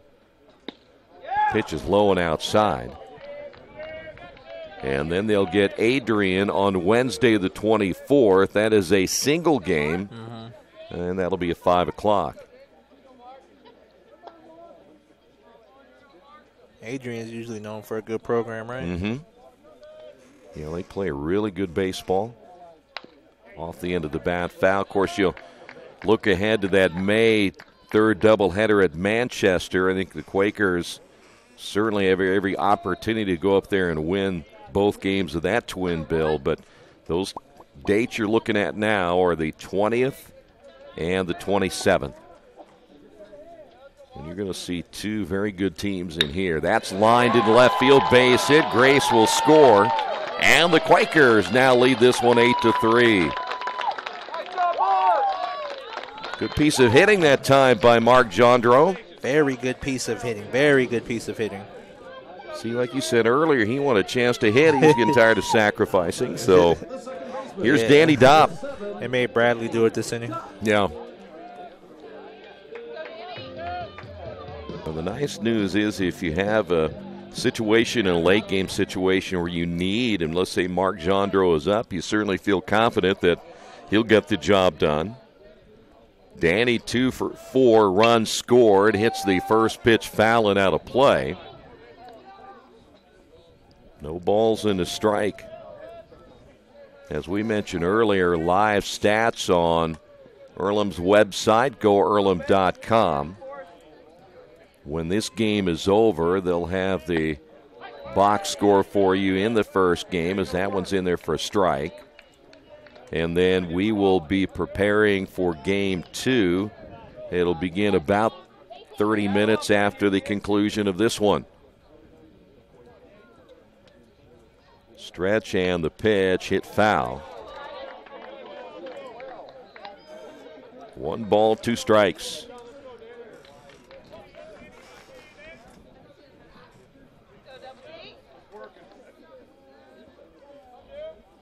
Quakers with the 8 runs, especially after you had the gas tank go a little bit empty against Rose Holman in that doubleheader loss, in which they really should have been shut out in both games. They lost the first one 3-0, the second one 6-1, and they just got done sweeping Hanover as well. On the road at Hanover, split with Bluffton. So there's undoubtedly been a little bit of a roller coaster ride at times for the Quakers, but back up where they belong right in this one here against Defiance. That one's hit foul. We will stay at 1 ball and 2 strikes. 2 aways we play here in the bottom of the 7th inning. See if Jandro, he's not a huge stolen base guy, but he can get you one now and then. And the snap throw to first. Mark gets back in time, and he had to scatter back pretty quickly. Can't get too far ahead. Bucklow's shown he's not afraid to throw it back to first.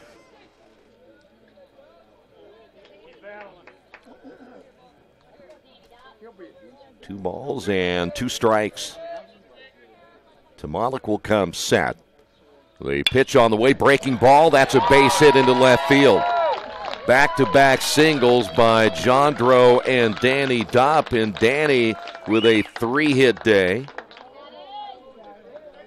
And the Quakers now 13 base hits, have runners at first and second, and we may see a change, and we will. So Tomalik is done. We're going to see a left-hander come in for the Yellow Jackets. We'll tell you about the new pitcher in a moment.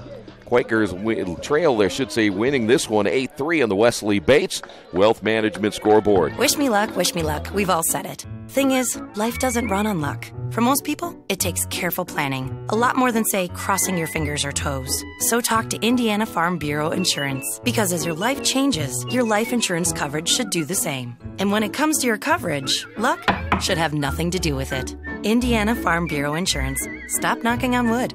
Questions about your coverage in Wayne County? Call 765-962-9548 and ask for me, Kevin Shearer. Kate's Cages is the #1 indoor training facility for baseball and softball in Richmond by far. With top flight instructors, you will learn how to play the game the right way. Everything from pitching, hitting, catching, and fielding. Kate's Cages will also have the opportunity to participate in triple play fall ball, the softball academy, individual and team camps, and individual private workouts. Kate's Cages Baseball and Softball Indoor Training Facility, 1366 Rose City Boulevard. Call 993-2353 for more information. The new pitcher will be Grant Caravo. He's a left-hander out of Northwood, Ohio. 5'11", 205 pounds. See if we can get you some numbers on Caravo as he will be throwing in his 9th game. Only 7 2/3 innings on the year, 12 hits, 10 runs, 9 earned runs, 4 strikeouts and 3 walks, an ERA a robust 10.57. So a very, very small survey for this young man as he comes in with runners at first and second. And the Quakers now have Austin Hatfield. So you go lefty against righty in this situation instead of staying perhaps with a right-hander against a right-handed hitter.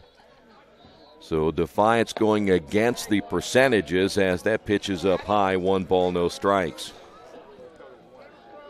And it didn't appear, at least on that pitch, that Caravo throws very hard. We haven't seen a ton of hard-throwing left-handed pitchers. The pitch on the way, that's hit foul.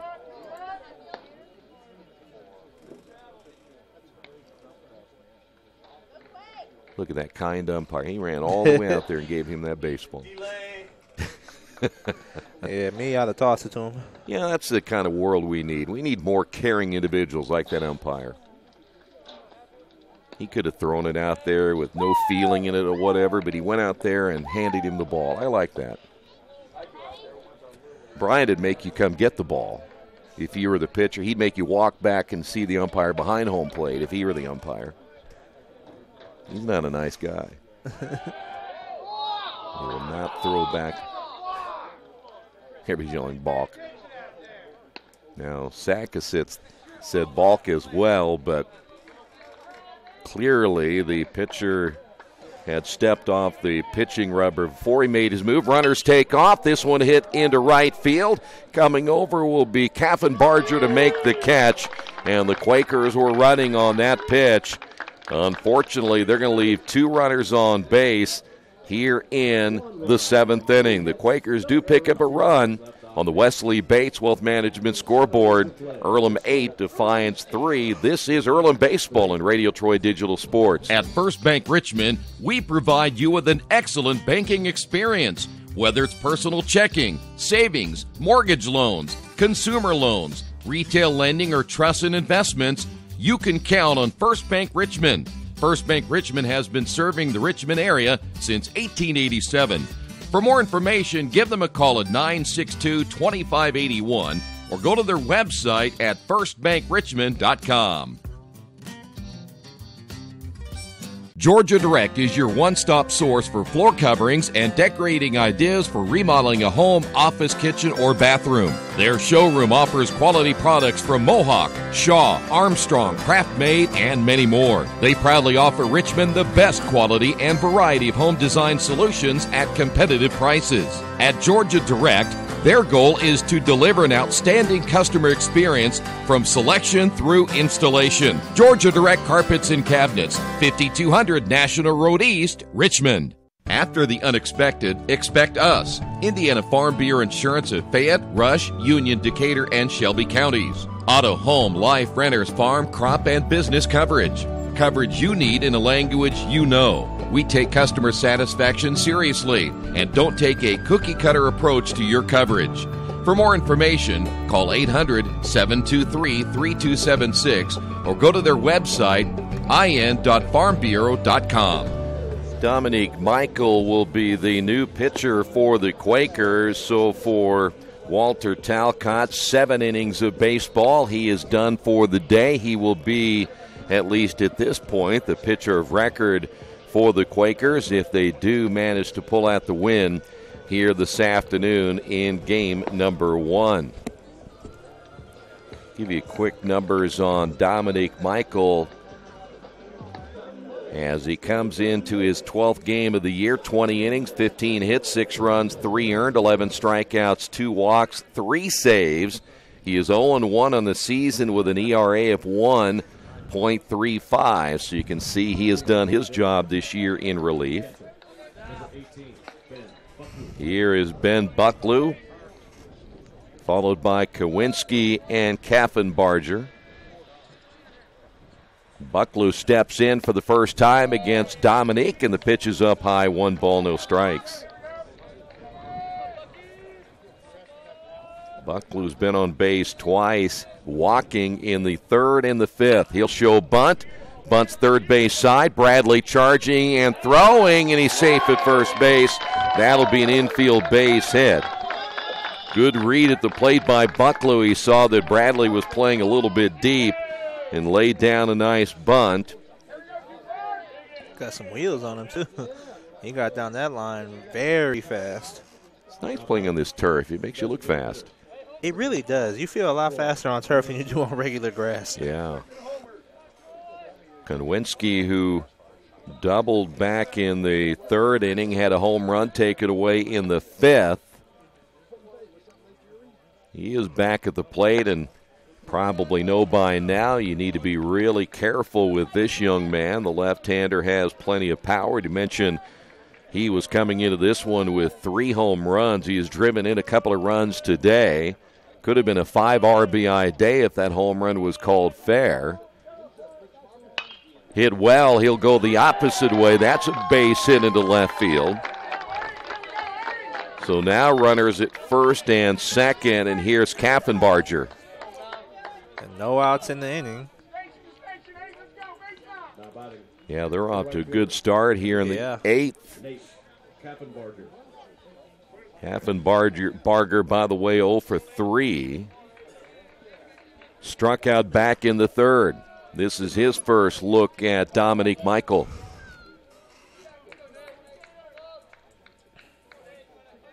The stretch by Michael. Here's the pitch. Caught the outside corner for a strike.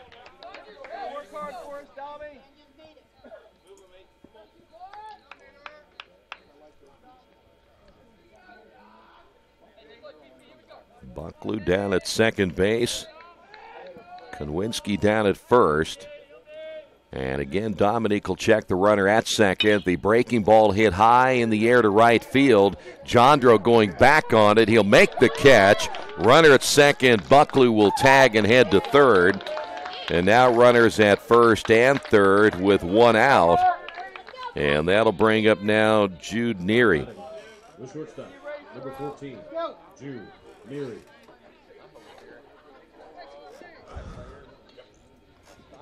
Neary 0 for 3 today.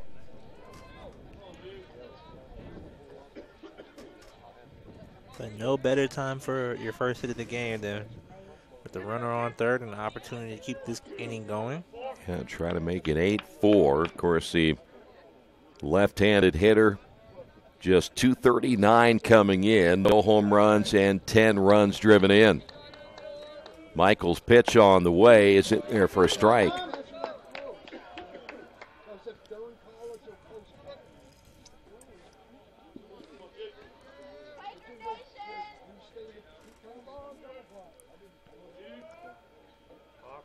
The stretch by Dominique. And the pitch on the way is low and outside. 1 ball, 1 strike.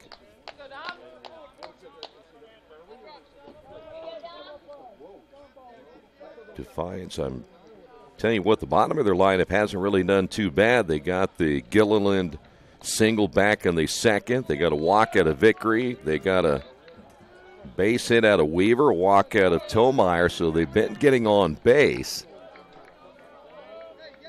2 balls and a strike now to Neary. Just haven't been able to capitalize. Just can't get the runs. Yeah, they had the 2 there in the third and that single run in the second inning. The bottom of the order not getting on and getting runs across. As that pitch is in there for a strike, it'll go to 2-2. If the Quakers win this one, 4-5 in the conference.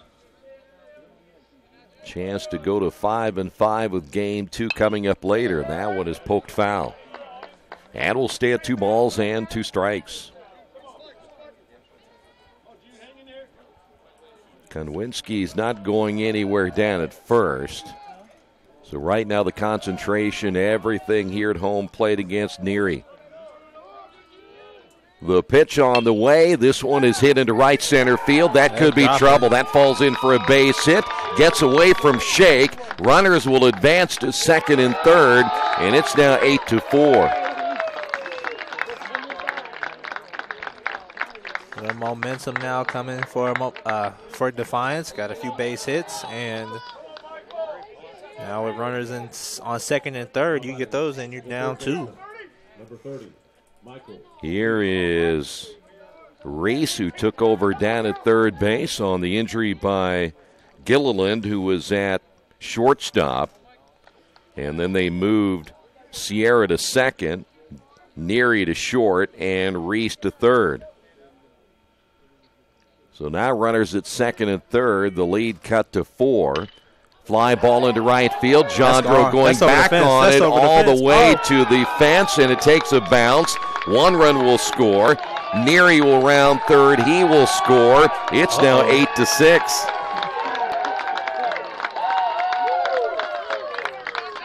And all of a sudden things getting a little more interesting here in the top of the 8th inning. They're getting very interesting now. Now Defiance.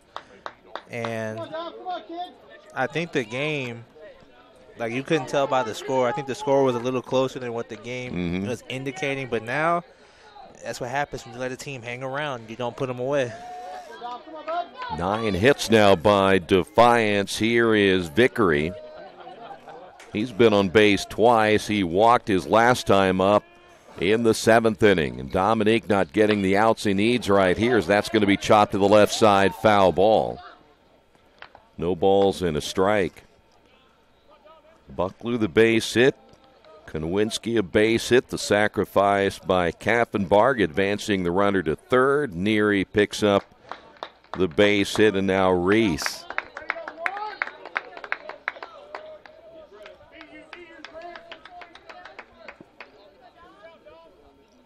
And now Vickery a chance right here to keep this inning going. Still just 1 out, and there's now some activity in the Earlham bullpen. Pitch is high and inside. We mentioned Michael, a sub-2 ERA coming in. That's going to change now. Yeah, that's going to change for sure. Boy, they just need to get 2 outs. 2 more outs right here and get out of this tough inning. I say just. Good breaking pitch. But again, I think another problem we've seen with Earlham is being able to close out games. They've had trouble with that all season.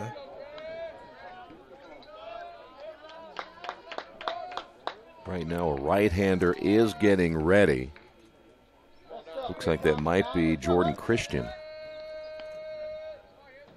Stretch once again by Michael. Here's the pitch. Fly ball into left center field, right center field, excuse me. Ball will be caught by Isaiah Shake. The runner at second will advance on to third. So with 2 away,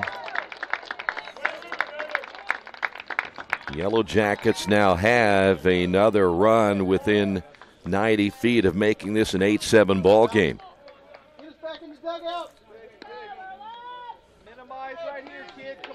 Tyler Weaver.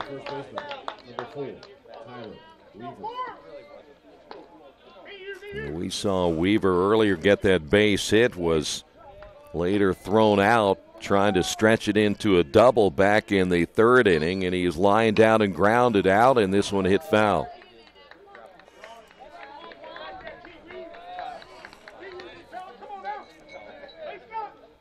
You don't think Weaver will get on us about that joke we made about his speed earlier, do you? He might. Get us an email later. I bet he is. Here's the 0-1.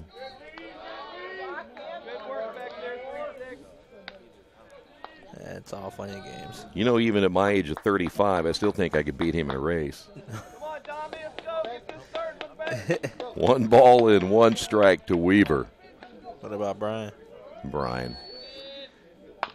Right back to the pitcher. There you go. Dominique will throw to first, and that will do it. But boy, nice inning for the Yellow Jackets. Yeah, they pick up 3 runs in the inning. They're going to make it interesting here as we head to the bottom of the 8th inning on the Wesley Bates Wealth Management scoreboard. Earlham 8 and Defiance 6. Hey, this is Steve, and out of Jiffy Lube the other day, a customer came in and said, Steve, this was my 100th oil change on this car, and you've done them all. Hi, my name is George Farrell, and I've been coming to Jiffy Lube for over 14 years. I recently just had my 100th oil change. I'd like to thank Steve Funkhauser and his staff for the great service that they've provided me over the years. Thank you to all, and I would recommend anyone to come to Jiffy Lube to get their car serviced. Jiffy Lube, #1 in customer satisfaction for a reason. Hey, if you're looking for a great place to dine, how about Little Sheba's? Come join them in Richmond at 175 Fort Wayne Avenue and grab one of their gourmet pizzas, a deluxe sandwich, steak or fresh salad, and an ice-cold beer or your favorite wine. Featuring live music every Tuesday, Friday, and Saturday, and more in their smoke-free environment. You can get a 10% discount with a valid student ID. It's better than being home. For more information about Little Sheba's, give them a call at 962-2999. Hello, my name is Kyle Schwarzkopf. I'm the manager of Kyle's National Road Auto, in business in Richmond since 1979. We employ ASE certified technicians, and we have over 80 years of experience. We work on all domestics and most European and Japanese cars. Give us a call at 966-1555. Kyle's National Road Auto Service. My name is Kyle Schwarzkopf, and I approve this message. By the way, the men's lacrosse team now winning 3-2 as they take on Mount St. Joe. That game was moved from 1 to 3 o'clock this afternoon. So that's why they got a little bit of a late start there. Here, we're getting close to the end of this one. The Quakers have seen their lead now down to 2. As Isaiah Shake will lead things off here in the bottom of the 8th inning. Shake, McFadden, and Whistle all due up. And the new pitcher now is Zach Brazen out of Oxford, played at Talawanda High School. You know, so many of these players that are out of the state of Ohio. There's a nice swing and a miss, as you know these guys, because they're just all crossing paths at some point between areas like what you see with this young man, the right-hander in Oxford. Talawanda plays a lot of their games around this area. That one is hit high in the air, shallow left. Tomeyer coming in, falls in for a base hit. He was playing so deep that he couldn't get there in time. He must have thought that Aaron Judge was up. Yeah, he's pretty deep out there. Here is Andrew McFadden. Andrew singled back in the first. He is 1 for 4, has a stolen base.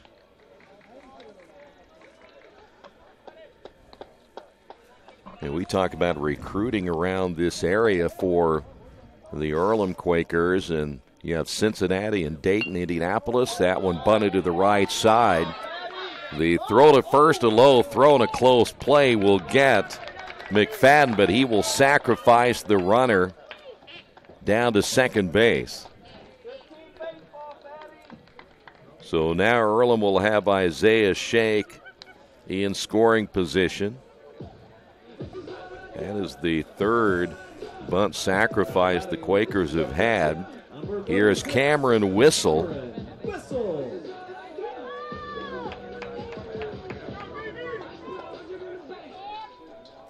Catcher Buckley out to talk with the right-hander Brazen.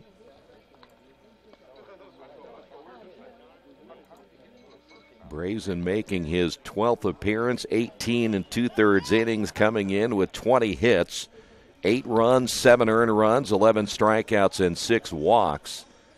He is 2-2 on the season with an ERA of 3.38, and we already will have a visit to the mound to talk with Brazen. Quakers managing 14 hits here in Game 1. And Defiance now with 9 hits. And it's all been for the Quakers, the 2 big innings that have withstood the comeback so far, the 4 in the first and 3 in the second inning. Now we know how important that potential 3-run home run would have been for Konwinski in the 5th inning. Yeah. It would have been a 9-8 game right now if that one would have counted.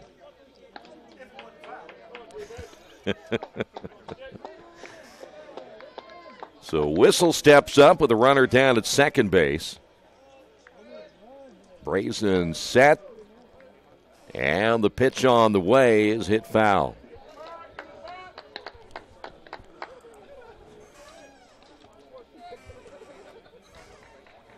Whistle looking for his first hit of the afternoon. He is 0 for 4, including a strikeout back in the first inning.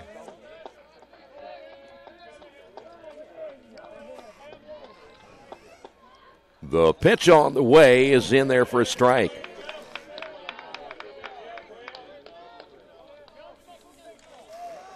This game started at 1:01. We're at 3:43. We're getting very close to that 3-hour mark. You probably, if things go according to plan, that next game won't start till about 4:30. 0-2 pitch hit into left field. That's going to be a base hit. Could be more than one. Oh, it will be. Shank will score.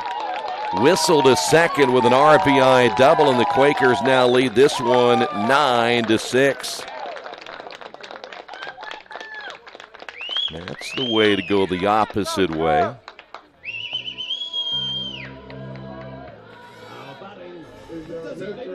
Here is James Grace.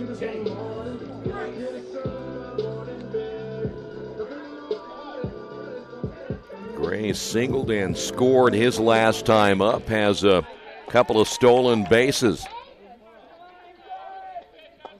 So Brazen unable to get the job done so far here in the bottom of the 8th inning as that pitch drops in for a strike.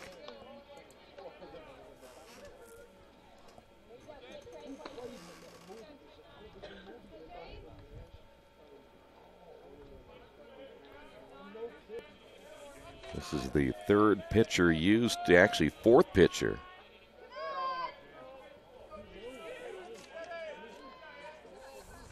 I'll take that back. 3rd pitcher used by Defiance as that swung on and missed 0-2.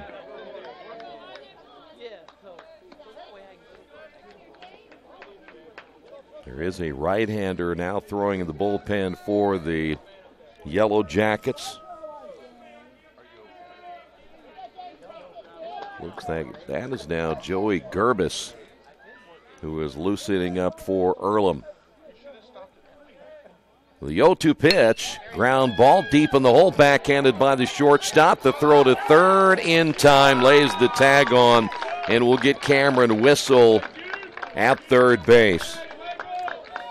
Surprised he took off right there with it going toward the shortstop's way. Yeah, rule is you don't. Yeah. So here is Andrew Bradley. Ball hit in front of you, you stay there. You genuinely tend to stay there, so I was surprised he took off running. So Bradley will step to the plate, 1 for 3, a run scored. He gets the start in game one down at third base. Brazen's pitch hit foul.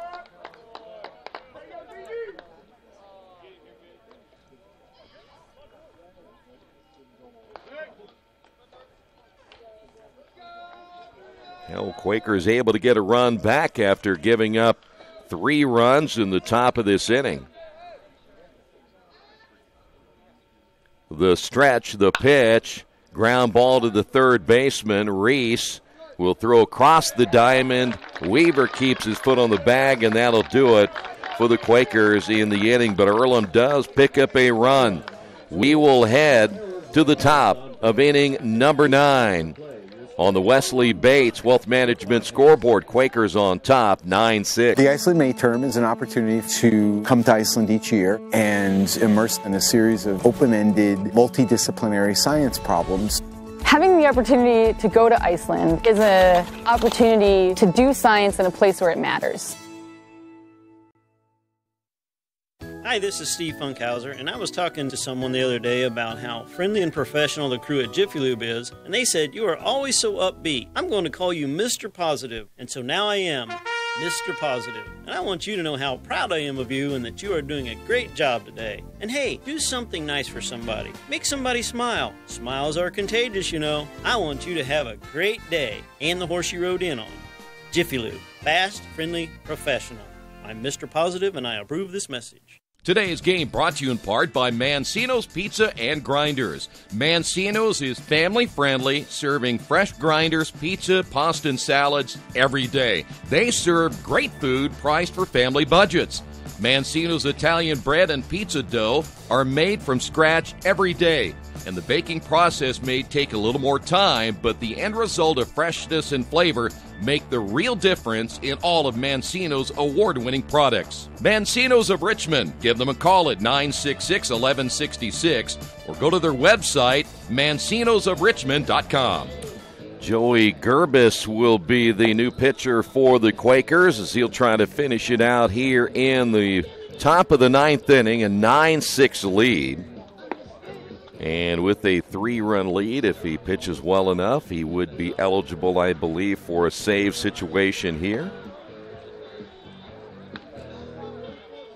Give you some numbers on Gerbis as he enters the contest here in this 9th inning.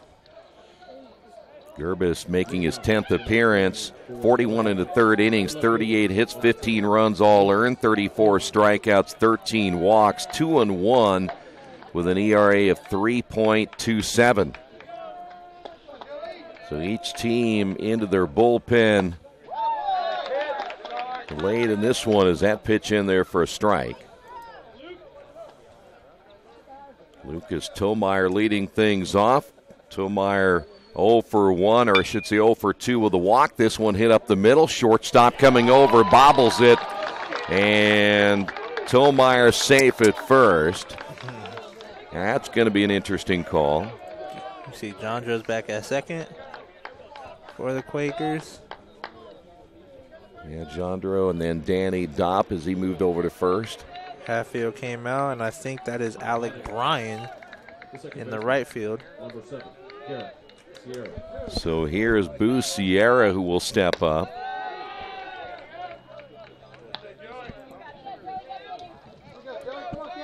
So let's get Hatfield out there. Dopp again will take over at first base.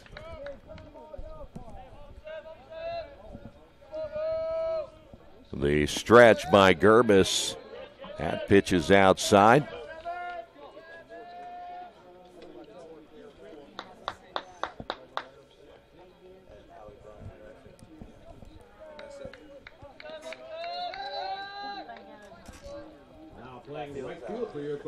Number 2, Alec Bryan. So Bryan is now taking over in right field. Gerbis will come set. Fly ball into shallow center field. The second baseman going out, Jandro, out there as well. The shortstop, Swearingen, and it'll be the second baseman, Jandro, to make the catch. And there's one away. So they get the leadoff hitter. as Tomeyer will stay at first base. Here's Ben Bucklew. Bucklew has walked twice. He singled and scored one of those 3 runs in the 8th inning. And that pitch is a little bit high. 1 ball, no strikes. As we said, the next game, you're probably around 4:30. If this one ends here in the next couple of minutes, there's a fastball in there for a strike. Get a ground ball here and a double play, and you'll get out of this one. Tomeyer with the lead down at first base. 10 hits now on the board by Defiance. And we're 2 balls and 1 strike. Gerbis throws to first.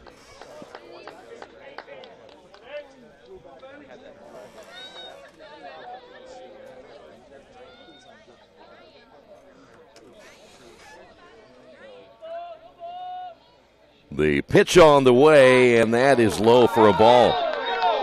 And that did not get the approval of the Earlham fans who are here today. It's kind of hard to please those fans. You can't do it.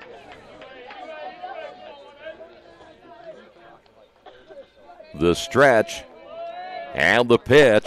There you go. 3-2.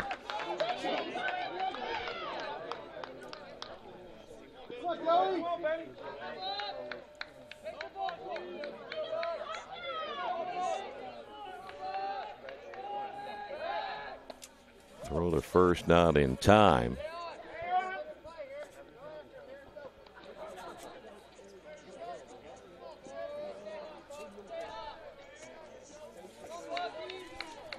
Well, Tomeyer right now, he's not going anywhere down at first. You have Bucklew representing the tying run. That one tapped toward Jandro. There's one at second. The throw to first, not in time.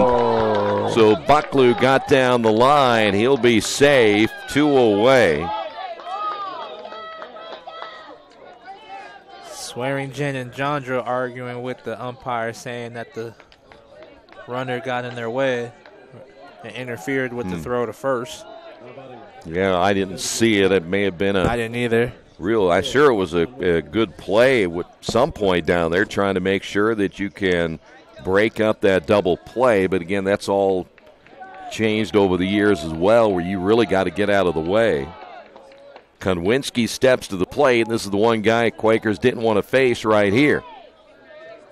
At least there's 1 runner on and not 2. That's right. Popped him up, and this might do it. Shallow center field. Swearingen going out. The center fielder coming in, Isaiah Shake, and that's going to do it.